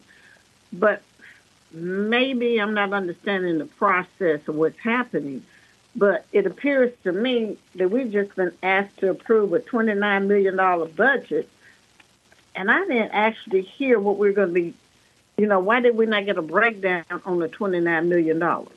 I'm confused. Since this is a grant ask, we were instructed to present it in this fashion. We certainly have a list of, we have our list of spending priorities in terms of what we're going to do, but the routes and services that are provided to the community are focused around the transit vision, which is our short-range transit plan. And we will be enhancing services as we see increased revenues. For example, we have 60,000 additional driver hours in our budget package for this year, which will go to the MATA board in June. And that will allow us to increase the frequency of service, like I said, on north-south lines and east-west lines, and add additional on-demand services, which are highly popular in our community, and the growth in those services is exceeding anybody's wildest expectations. Okay, I hear you, but I just know even with our community grants, if it's $1,000, they have to tell us exactly what they intend to use it for. But if you were directed to do it this way, I will have to accept that, but I really don't understand. But thank you. Thank you for the explanation. Thank you, Chair. Thank you, Councilwoman Johnson. I guess I would echo that, Mr. Rosenfeld. I think you still had some liberty with this presentation format to provide additional information of this $10 million. I hear the 60,000 driver hours, but that's industry jargon. We don't necessarily know how that translates into more bus routes, whether that, if we take, 2,000 hours, is that 20, 30 additional drivers that we're looking to do? How many routes? How does that translate into increased services that we can take back to our community? Certainly, Mr. Chairman, the 60,000 additional hours does add additional services, which increases the frequency of service. As you may recall, the Transit Vision spoke to the need to try to get people to be able to move from one point in the city to another point in the city within an hour or less. Today, those numbers can exceed 2 hours from many parts of our community. By increasing the frequency of service on some of our some of our heavier routes, we reduce the wait times. And if we reduce the wait times on one or two transfers, that can reduce an hour of time that somebody in the community is spending to get between point A and point B. Part of the issue that we have with this is that the Transit Vision at this point is about just about 5 years old, and it needs to be updated. Although we have the need and the understanding of where things are moving on the basis of the statistics that our system generates, we still have to go through the public process of presenting to the public a plan and getting their input and making sure that we incorporate their input into changes to the transit vision itself. That will allow us to redefine what the mode shift looks like, especially as we are coming out of the effects of the pandemic. It will also take into account the changes in work patterns that communities are seeing all across the country with respect to their transit services and how many people are actually moving around. We believe that that's one of the reasons why the on-demand service is so popular in parts of our community, because people can take advantage of service on their schedule as compared to ours, and we look forward to expanding that opportunity for people in the future. But we certainly want to expose it to the public comment process before we, etch in stone any type of changes that we anticipate making.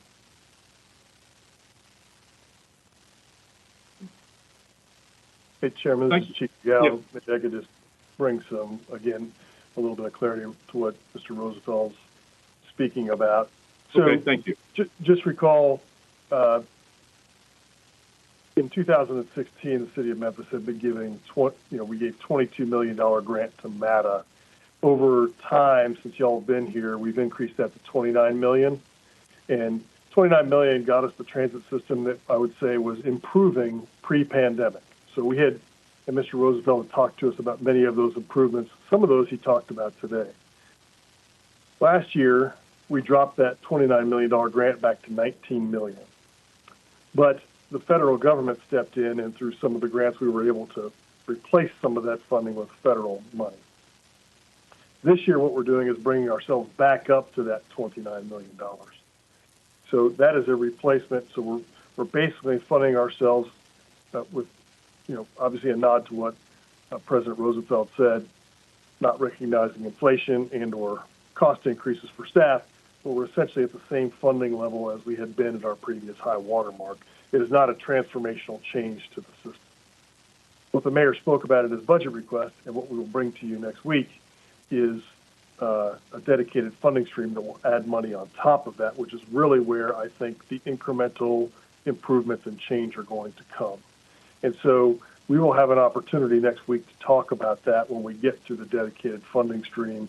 And Gary, if you'd like, we can talk about, that might be a good place to talk about where we go and what those improvements are.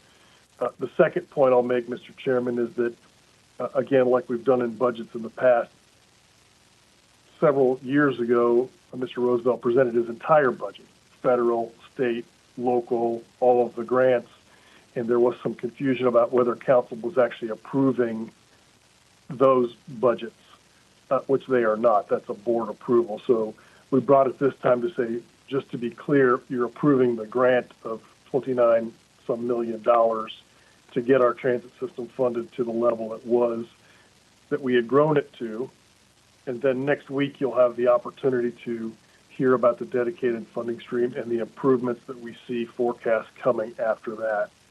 Gary, did I capture that fairly? Yes, Chief. Thank you for that. I appreciate that.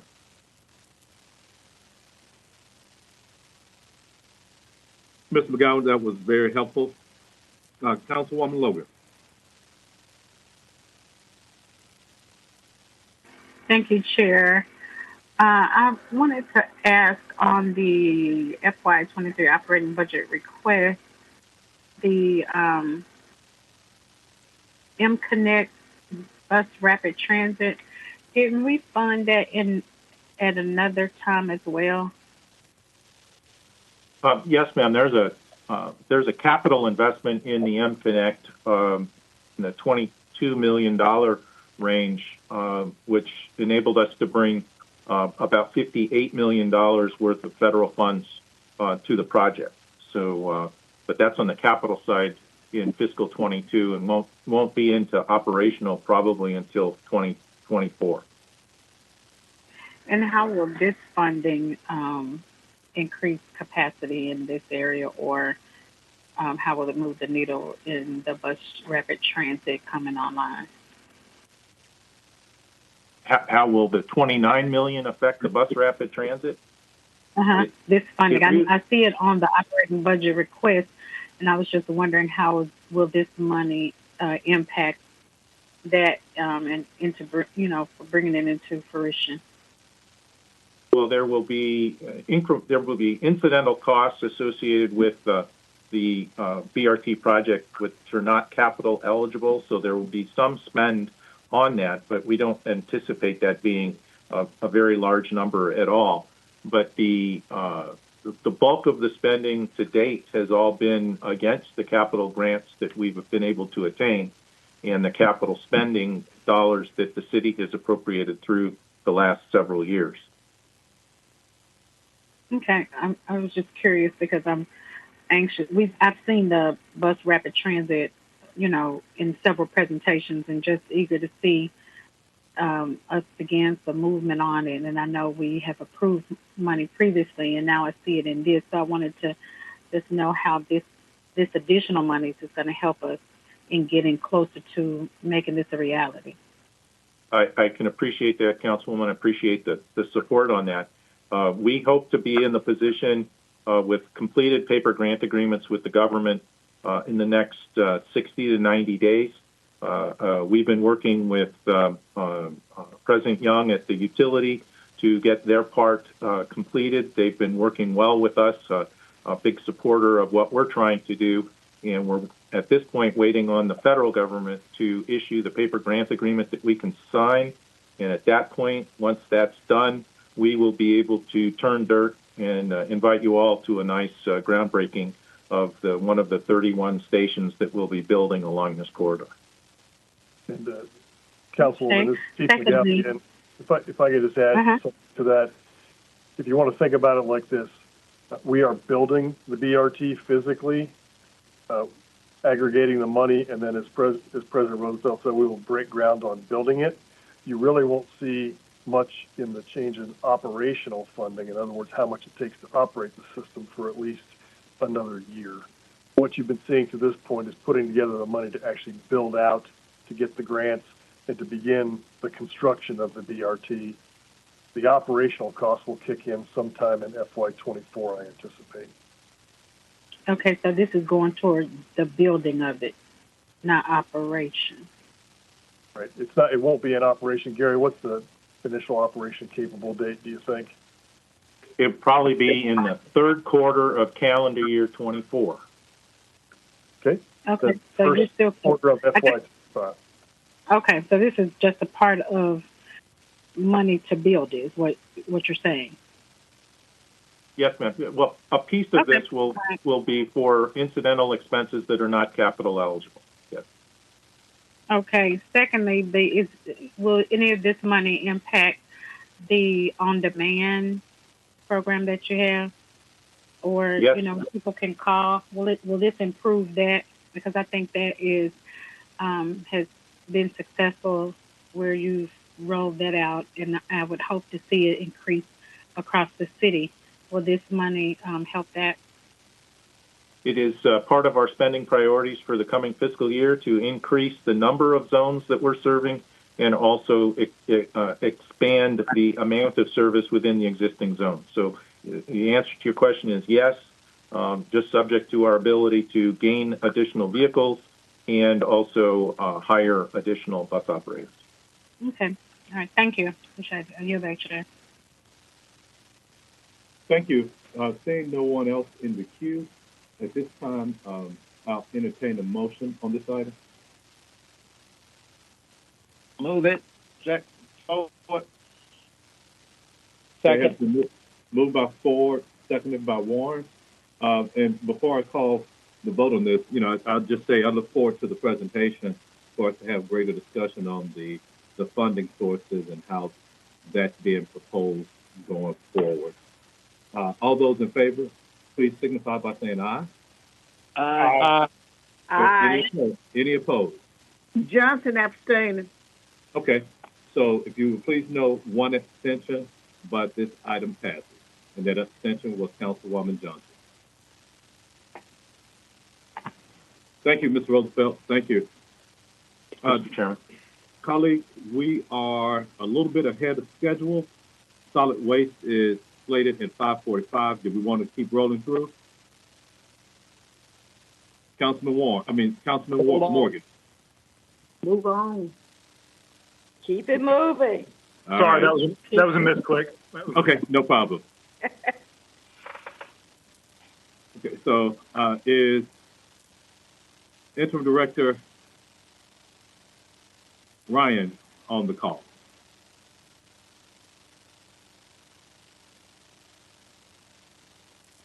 She should be standing by. Chairman, let me make sure she's got her microphone on. Okay, thank you.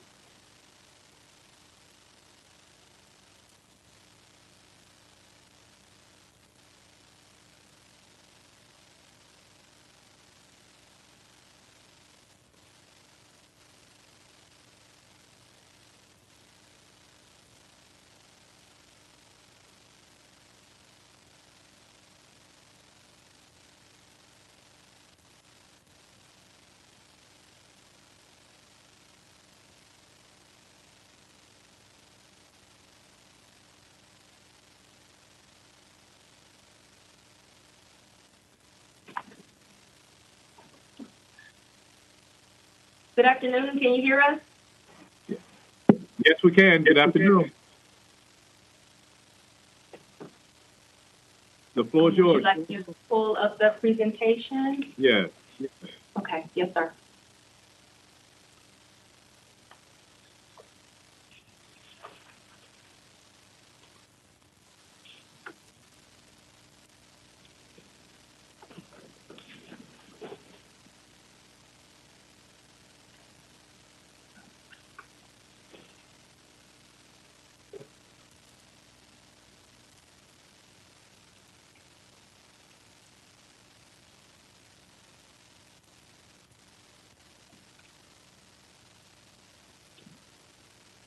Are you able to hear us? Yes, we can, Ms. Ryan.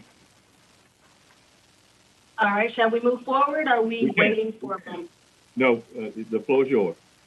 Good afternoon. My name is Chandel Ryan with the Solid Waste Division. I have here with me Philip Davis, Deputy Director with Solid Waste, and Ms. Trail is Alicia also here.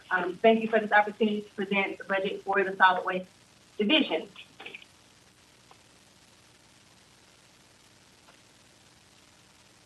So the Solid Waste organizational chart is made up of four main service centers, starting with administration, which falls right at the top of the organization. It mostly houses management, employees, and some support staff.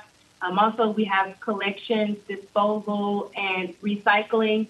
Community improvement helps with our bulk collection. We also see bulk collections in the collections department as well, and some funds for tire redemption. Overall, what we're planning to do for the budget in FY23, we're looking to use this budget to fulfill our hiring of key operations and support positions. There is an increase that you will see in our budget that will hopefully help us to attract more CDL holders. We're also going to do more ongoing customer education and outreach regarding the delivery of bulk services. We want to help the citizens to understand how to recycle right. We've rebranded the recycling message for residents. It's a Recycle Right program, so we want to decrease recycling contamination, improve waste diversion, and increase education and outreach in this next fiscal year. We also want to complete the deployment of our service delivery verification and validation technology. You all have heard of us talk about Rubicon and tablets and cameras for some time. I'm happy to say that we started implementing the tablets in February, and for the north sector of the city, we have completed our implementation of tablets to garbage, recycle, and to bulk. We're still working to optimize bulk and recycle, but garbage has been optimized, and we're seeing some great success with the introduction of the tablets. But we know that there's still more to do. We're hoping to move forward with tablets in the South sector starting next month, and throughout the next year, we will be realizing the gains from that process. We also will be starting a training program for CDL drivers. We would love to grow our own workforce of CDL holders, and so we're planning to start a program that will help us to backfill a lot of those key roles. And also with our special equipment operator, that position works in our bulk collections, and they operate the picker operator, which picks up the bulk collection. And we're hoping to expand training in that area as well, so that we can have people to backfill and people to be there when we have absences or vacation time, so that we can continue to work. We also are looking to deploy a cart inventory management system. If you think about the amount of carts that we have, it costs about $70 per cart. We have over 400,000 in inventory in the city currently, so it is a very important asset that we want to start a different type of tracking on for that particular asset. And as we always do each year, we want to continue to modernize the fleet that we have. So moving to expenditures. For personnel services, we're looking to see an increase there. That it reflects the 2% from this negotiation cycle. Also, some targeted increases for the CDL holders that I mentioned earlier that we want to attract. So we wanted to target some increases there so that we can backfill a lot of those roles. And that's what you largely see reflected there. And there's also some related cost increases, such as some of the insurance costs, I believe, went up. Some of the costs that came from the budget office is listed there as well. For materials and supplies, we're looking to go down there just a little bit. There's some decreases that we're seeing in city shop charges, but we will experience some increases in gas charges. But overall, it ended up being a reduction in our materials and supplies. For capital outlay, we increased that a little bit to reflect the carts that we intend to purchase. We normally would house that in materials and supplies. We moved it to capital outlay to better reflect the type of purchase that is. For service charges, we're looking to go up about $2.5 million. It reflects the contract collection increases that we're expecting to experience. The transfer out, that is where that's going to remain flat. That is where we fund our equipment costs, and also where we pay back the loan from the general fund of $750,000 a year. No change in miscellaneous expense, and we're looking this year to invest or save $275,543 into the fund balance. So for the program comparative spending,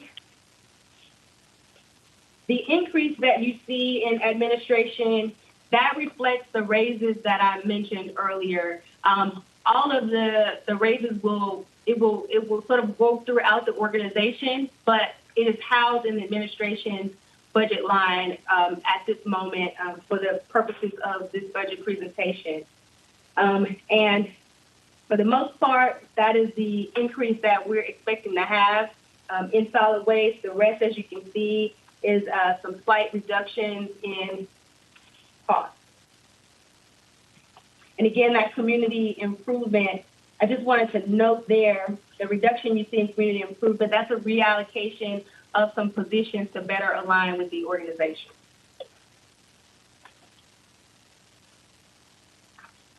So for our discussion of year-over-year changes in expenditures, again, in personnel services, this reflects those equity adjustments, those targeted increases that I discussed earlier for CDL holders. And also that includes a little bit of reallocation that I mentioned from the community improvement. Thank you, so. And you see the 2% increase is shown there, potential raises. We expect a decrease in some of the personnel lines, and these are things that were given to us by finance. And you see in the materials and supplies, overall, that's a net decrease of $816,000. But we will see an increased expense in city fuel charges of about $183,000. Our contract collections, again, that's the $2.5 million that I mentioned that was increasing there, and the $350,000 you see for equipment, that's the carts that I mentioned earlier as well. And overall, we are expected to contribute $275,000 to the unassigned fund balance, which is a decrease year over year. Moving on to revenues, we are expected to remain flat. So, pardon me. There are no changes to share there, but we expect to remain flat.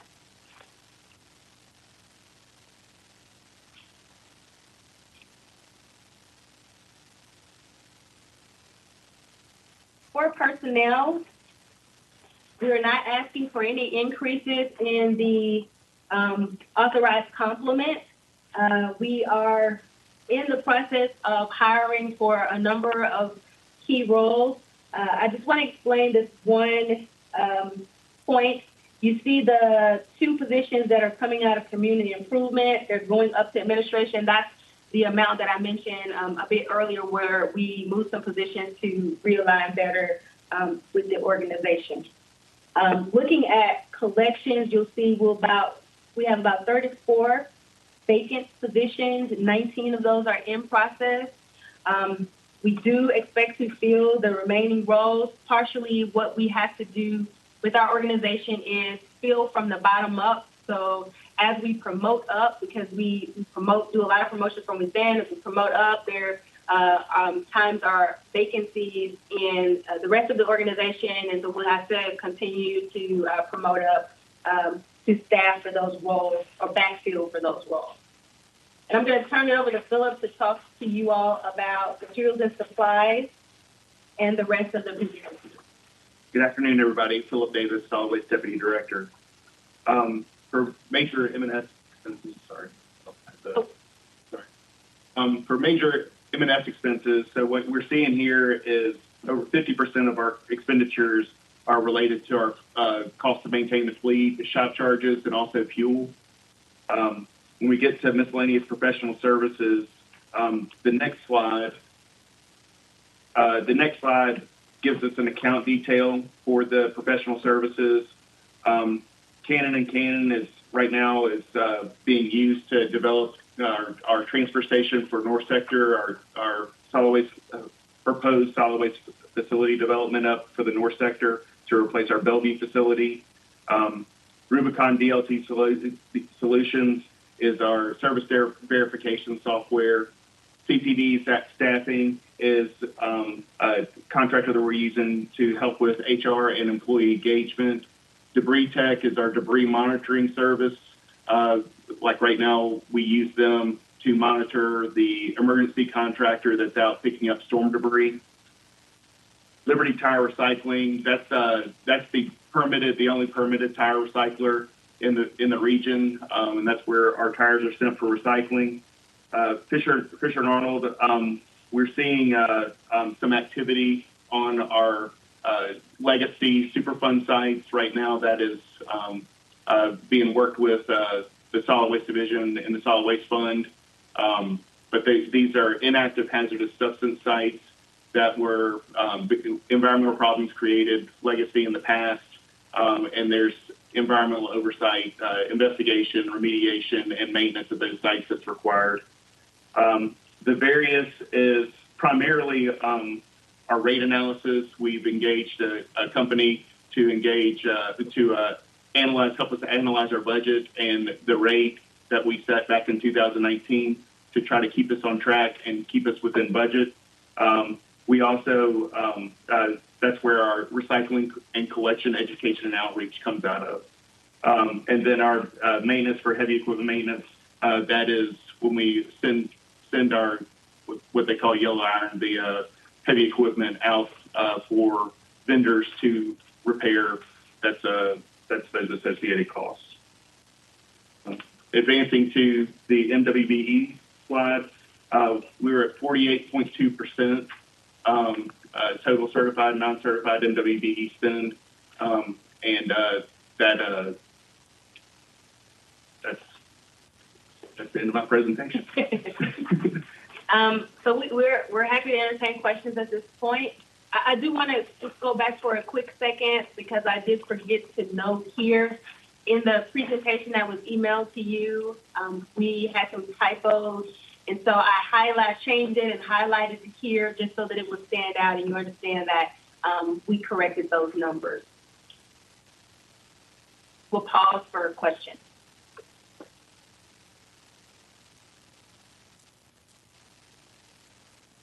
Thank you. Councilman Warren. Thank you, Mr. Chair. This is for this division and probably for everybody else, Chief McGowan, is that I'm noticing on our fuel costs, it looks like everywhere it looks like it's flat or it's less this year in the budget than last year. And I'm also noticing when I go to the pump, fuel is double. So do we have contracts that are holding our fuel costs flat or at a decrease? And if so, is that why we see this cost, or is there something else going on I don't understand?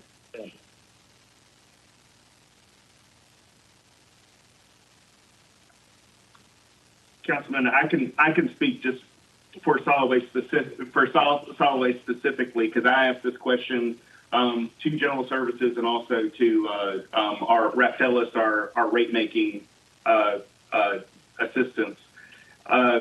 We actually are projecting a 10% increase in fuel costs. The offset in that M&S line total is the shop charges are projected to be lower, and that's just based on the GS's analysis of how we're maintaining fleet.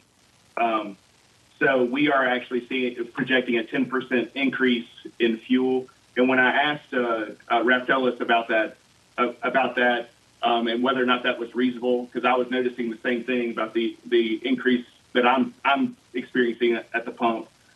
They said that they had checked with some other government, state, and local level, and that it's kind of a crapshoot to project that right now. So that most people were using a 10 to 15% target projection for increases, just not knowing the volatility of the market. So that's just my experience. Well, I guess, thank you. I think that perhaps just looking at the world environment right now and what's going on in Ukraine, what that's doing to oil markets and things like that, we may be remiss in putting a 10 to 15% increase here unless we've got some reserve that we're just going to hold back for, unforeseen circumstances. And I see Chief Ford's hand up, and I bet she's going to tell me where that reserve is. If that's okay with you, Mr. Chair. Chief Ford? Thank you, Councilman Morgan. Warren, I just wanted to make one note. Our city shop charges, and I'm sorry, I always have to say that very slow, our city shop charges actually increased year over year in our budget from our adopted budget of $1.7 million, and our city shop fuel increased $2.3 million. So if there is a division or area where you see a reduction in the budget year over year, that was based on that division's consumption year over year. But the overall budget for both fuel and city shop charges went up, almost $4 million year over year. So what is the percentage it went up for fuel in the budget? It went up from 6.1 million to 8.4 million. Hold on, So we're that's running. a 45% increase. Is that That's about Both a to 33. 25% Both to the 33. 6.1 to 8.4 increase. 2.3. 6.4. 6.1. So some mathematician give me the percentage on there. Like 38%, approximately 37%. Okay. Well, yeah, I'm just saying, I think that you're probably going to be paying more for that before the year's out, just based on what the world environment is. And I would hope that we can, have some buffer in there in case we need it. Thank you, Mr. Chair. I yield back. Thank you, Thank you. Thank you. Ms. Ryan, I have a couple of questions. My first question is related to, we received an email talking about some service vehicles being offline, and that's having an effect on the way in which we're able to service and operate our collection. Will you address that, please? Is that a challenge that we're currently facing? Yes, sir. We have about, can you hear me? I can. Okay. Yes, sir. We have about over 330 vehicles. I do remember that email you mentioned. They mentioned 40 vehicles being down, or it may have been 60. We do experience from time to time vehicles going down. We have quite a few vehicles in reserve that will be brought up, when we have experienced a high volume of vehicles being down. Right now, we feel pretty confident that we are in a good spot with the number of reserves that we have, and we have budgeted for, and in this budget, we are purchasing more vehicles. There's unfortunately about a 12 to 18 month turnaround on some of that equipment, but we do have a large amount of reserves. We work very closely with the General Services Department where we have issues and need for things to be shipped to other outside entities, or if we need overtime from the cruise NGS to help bring fleet back up, then we work with them closely to do that. We have shops on both of our facilities, which this, I think, letter was speaking mostly about collection. So on both of our facilities, we have shops there, and they are there to help us to maintain the fleet. So we feel confident right now that things are going well. And with our backstop, we're in a good spot. Okay. If I look at the adopted budget for 2022, and then the request for this year, we essentially see the same amount for both years.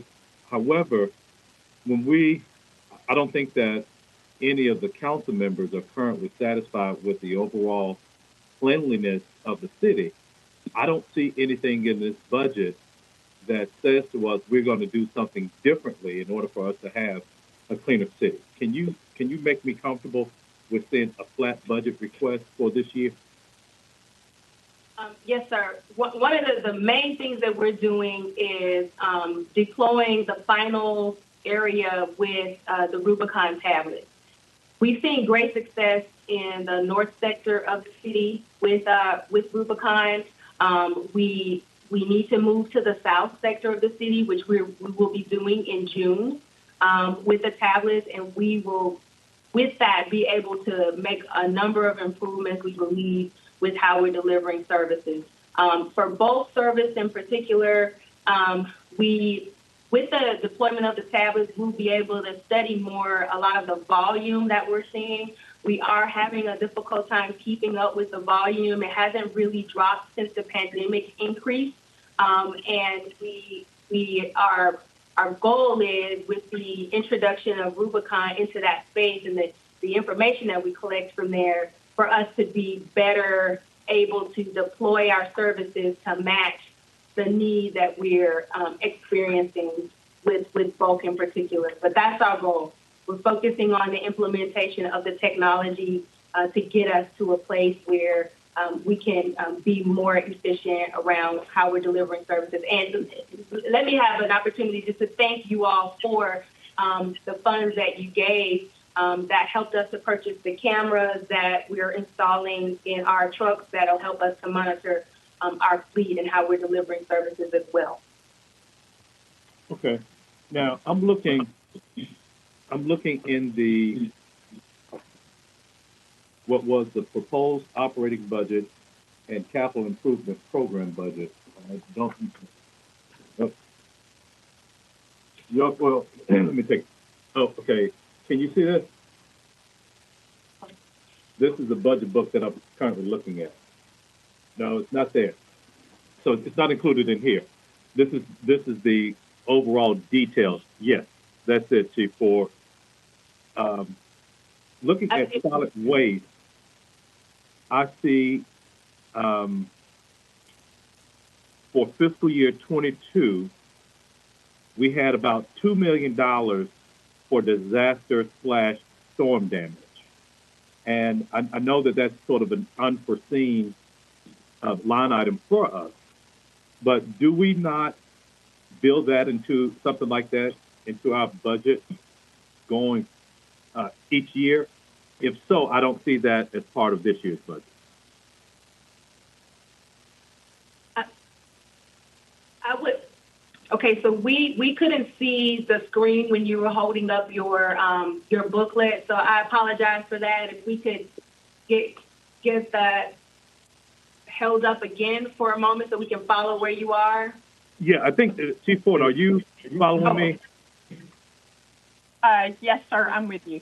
Okay. So this for the total proposed budget, Director Ryan, there was an amount that is in the forecast. You don't see it in the budget. You don't see it anywhere else. You just only see it in the forecast line of approximately $2 million. And the forecast was put there to cover any FEMA costs that were not reimbursed from. You've been muted. To unmute yourself, press *6. And I want to say in solid, if this is, correct me if I'm right, Director, there was over 12 million, and it might even be higher than that now. That was the debris cleanup from the storm. It was about, a little right at 12 million at my last tally. And we anticipated at the time that FEMA was going to reimburse most, if not all of that. And so we were just putting a forecast out there that there would be a potential for an expenditure that might not get covered by FEMA. Typically, when we go into the storms like that, and we have emergency cleanups and things like that, FEMA moves in, does an assessment of that, and then kind of gives us the FEMA report number, and we start reporting any and all expenses related to that to turn into FEMA. And if I'm not mistaken, I think recently, correct me, Director Ryan, we have a resolution to accept FEMA funds for this storm that's coming up on next council meeting. I'm not sure if it's next council meeting, but we do expect it to be coming fairly shortly. Yes, ma'am. Thank you. Thank you for that. Now, yes, this is sort of a fundamental question that I have. Knowing how we collect our solid waste fee on the MLG and W bills, and I'll just say that they are based on, let's just say they're based upon meters being on home.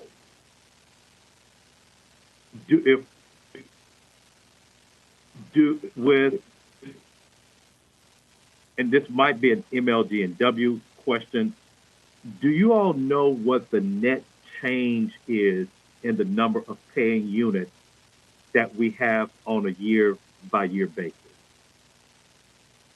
I'd have to do some research, but we could probably get that. We could get that information. We do have a feed into what which customers are paying the fee. So we do have it is a dynamic number. So we can get that information in. Yeah, and so I know it's a dynamic number, but I would, because it is a dynamic number, we just can't take a 1 year or one snapshot and basically say this is the number. What I would want to get at is maybe over the past 3, 4, 5 years, how that number has changed. Because what still is problematic in the way that we pay for solid waste is that $29 fee is the same whether somebody makes $12,000 a year versus somebody who makes $300,000 a year. And that's a regressive form of payment for that.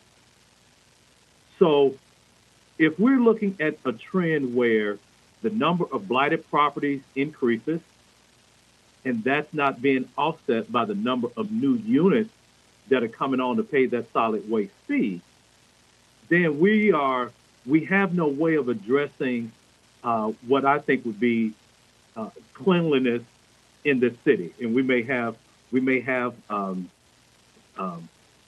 missed revenue opportunities if the number of meters are going down, because I don't think that anybody is satisfied with the overall cleanliness of the city. I'm just trying to find ways for us to address that that may be different than what we've done in the past. Chairman, this is Chief McGowan. Let me take a stab at that. Okay. I really appreciate you bringing that up. Just a data point, and I'll have Director Ryan and Davis take a look at that for you. But we've had inside the city of Memphis since 2016 more than 7,500 new dwelling units built. All of those have meters. All of them have new service. So we believe that we do have more customers, more meters, those kinds of things. To your point is very well taken. Everybody pays the same fee. You know, if my mom has one small bag of trash or somebody fills up their entire cart, it's the same for everybody. This administration and prior administrations actually brought before council several models. One was called a pay-as-you-throw model. Another one was based that Mr. Connect brought when he was in solid waste. That had a sliding scale based on size. All of those were brought to council, not this particular council, but to city council, and none of those were well received. They were all flatly rejected, in fact. There are other cities that pick up those models and have taken them forward. But today, the closest approximation we have is if you are a large family or you need an additional capacity, you have to pay for an additional cart. So you pay an additional fee to have an additional cart.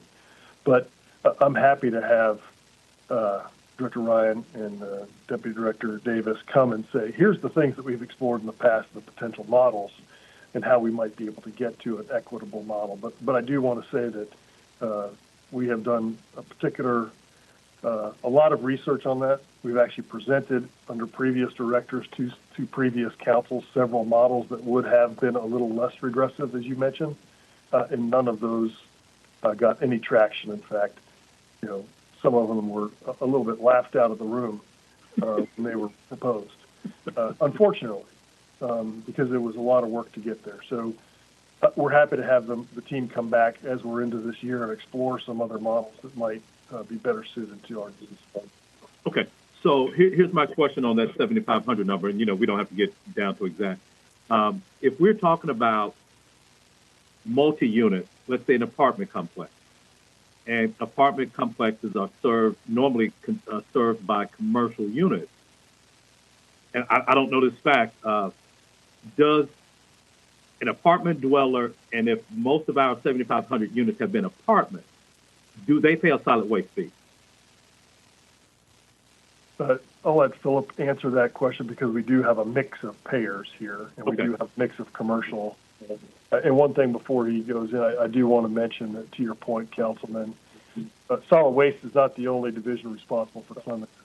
First and foremost, we Memphians are responsible for cleanliness, and it's typically the irresponsible homeowner or the litterer who's causing the problems for the rest of the 99% who are responsible, right? So that's why we have Memphis Public Service Corps to help go out and pick up trash. That's why we pay Work Local to get homeless folks to help lift them up and give them something meaningful to do to help clean up the city. And that's why in Public Works we're putting in the illegal dumping 17-person task force so that we can have solid waste pick up the outside the cart in a more efficient manner. And as you all have talked about, if we really need to do something, it does little good for our code enforcement officials to go cite an illegal set out and then not to have any action taken in the courts. So we need some help on that side too, but it is an all hands on deck effort. So Philip, I'll let you come back and answer the question about multifamily and the mix of payers we have. Thank you, Chief.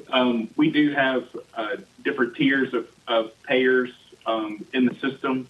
We have single-family residential paying to $29.96, and I apologize for not having the specific rates for everybody else, but single-family residential customers can add up to 5 additional garbage carts for $10 each per month to add their cart capacity to their single-family home. We also have commercial customers. Residential customers receive garbage, recycle, and bi-monthly bulk collection. We have commercial customers. Commercial customers are issued carts up to 6 carts, garbage only, no recycle service, no bulk collection. If it's not in a cart, service is not provided. Those are non-dumpster. These are small, generally offices or small businesses that can handle being on a similar to residential customer once a week collection. And they're offered in tiers of 2 cart increments, 2, 4, or 6 carts, and the rate is adjusted based on the volume that they generate. We also have tenant pay contracts with, I think it's 6 private haulers here in town right now. The tenant pay, those customers that are on tenant pay, they are apartments, multifamily units, 8 units or more. There are a variety of them out there that are either on hand collection or cart collection or dumpster service, and they pay a rate based in the ordinance. That rate is put on the individual tenants that are living on the location. Those rates are paid through MLGW, and that rate passes through the solid waste division to the hauler that is holding the service location permit for those family units. Okay, that's very helpful. That's something that I wasn't aware of. And so I appreciate that. One of the things in looking at the regressive nature of this, I've always said that the 4 fundamental services that a city provides: the police, fire, transportation, as well as solid waste pickup. And we don't rely upon MLG&W to collect the funds for police and fire. We build that into the tax rate. But when it comes to transportation and when it comes to solid waste pickup, which I think are equally vital as far as services that the city provides, we don't set, that's not part of the tax rate.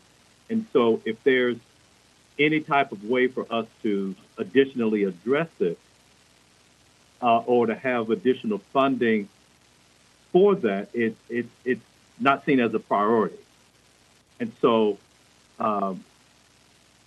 just trying to balance the idea of, yes, this is a regressive type of matter, and we rely upon a special revenue fund that's collected through MLG&W to do this, where it would be a fairer type of system if we built it into the tax code. And so that's just a philosophical position that I have when it comes to solid waste and when it comes to transportation and the other services that we provide. I don't see anybody else in the queue. At this time, I will entertain a motion on this item. Move it, Johnson. Second, Warren. Okay. Has been moved by Councilwoman Johnson and seconded by Councilman Warren that we approve the solid waste operating budget for fiscal year 23. All those in favor, please signify by saying aye. Aye. Okay, will you register me as a no vote on this? And it's basically based upon there's no additional funding for us to have a cleaner city. Morgan abstains. Okay, so we have, for those that are present here, we have 5 votes in favor, 1 no, and 1 abstention. So that item passes. Is there any other housekeeping items or any other business to come before this committee? Seeing none, so colleagues, we meet again tomorrow at same time, 3:30, and we will be talking about city grants and agencies. So each one is approximately 10 minutes in presentations. You should have updated schedules that were emailed to you today. But I will see everybody at 3:30 tomorrow. This meeting is adjourned. Good job, Kate. Have a good evening. Thank you. Have a good evening, everybody. Good evening. Bye. Good evening, everyone. Thank you, council. Good night. Good night.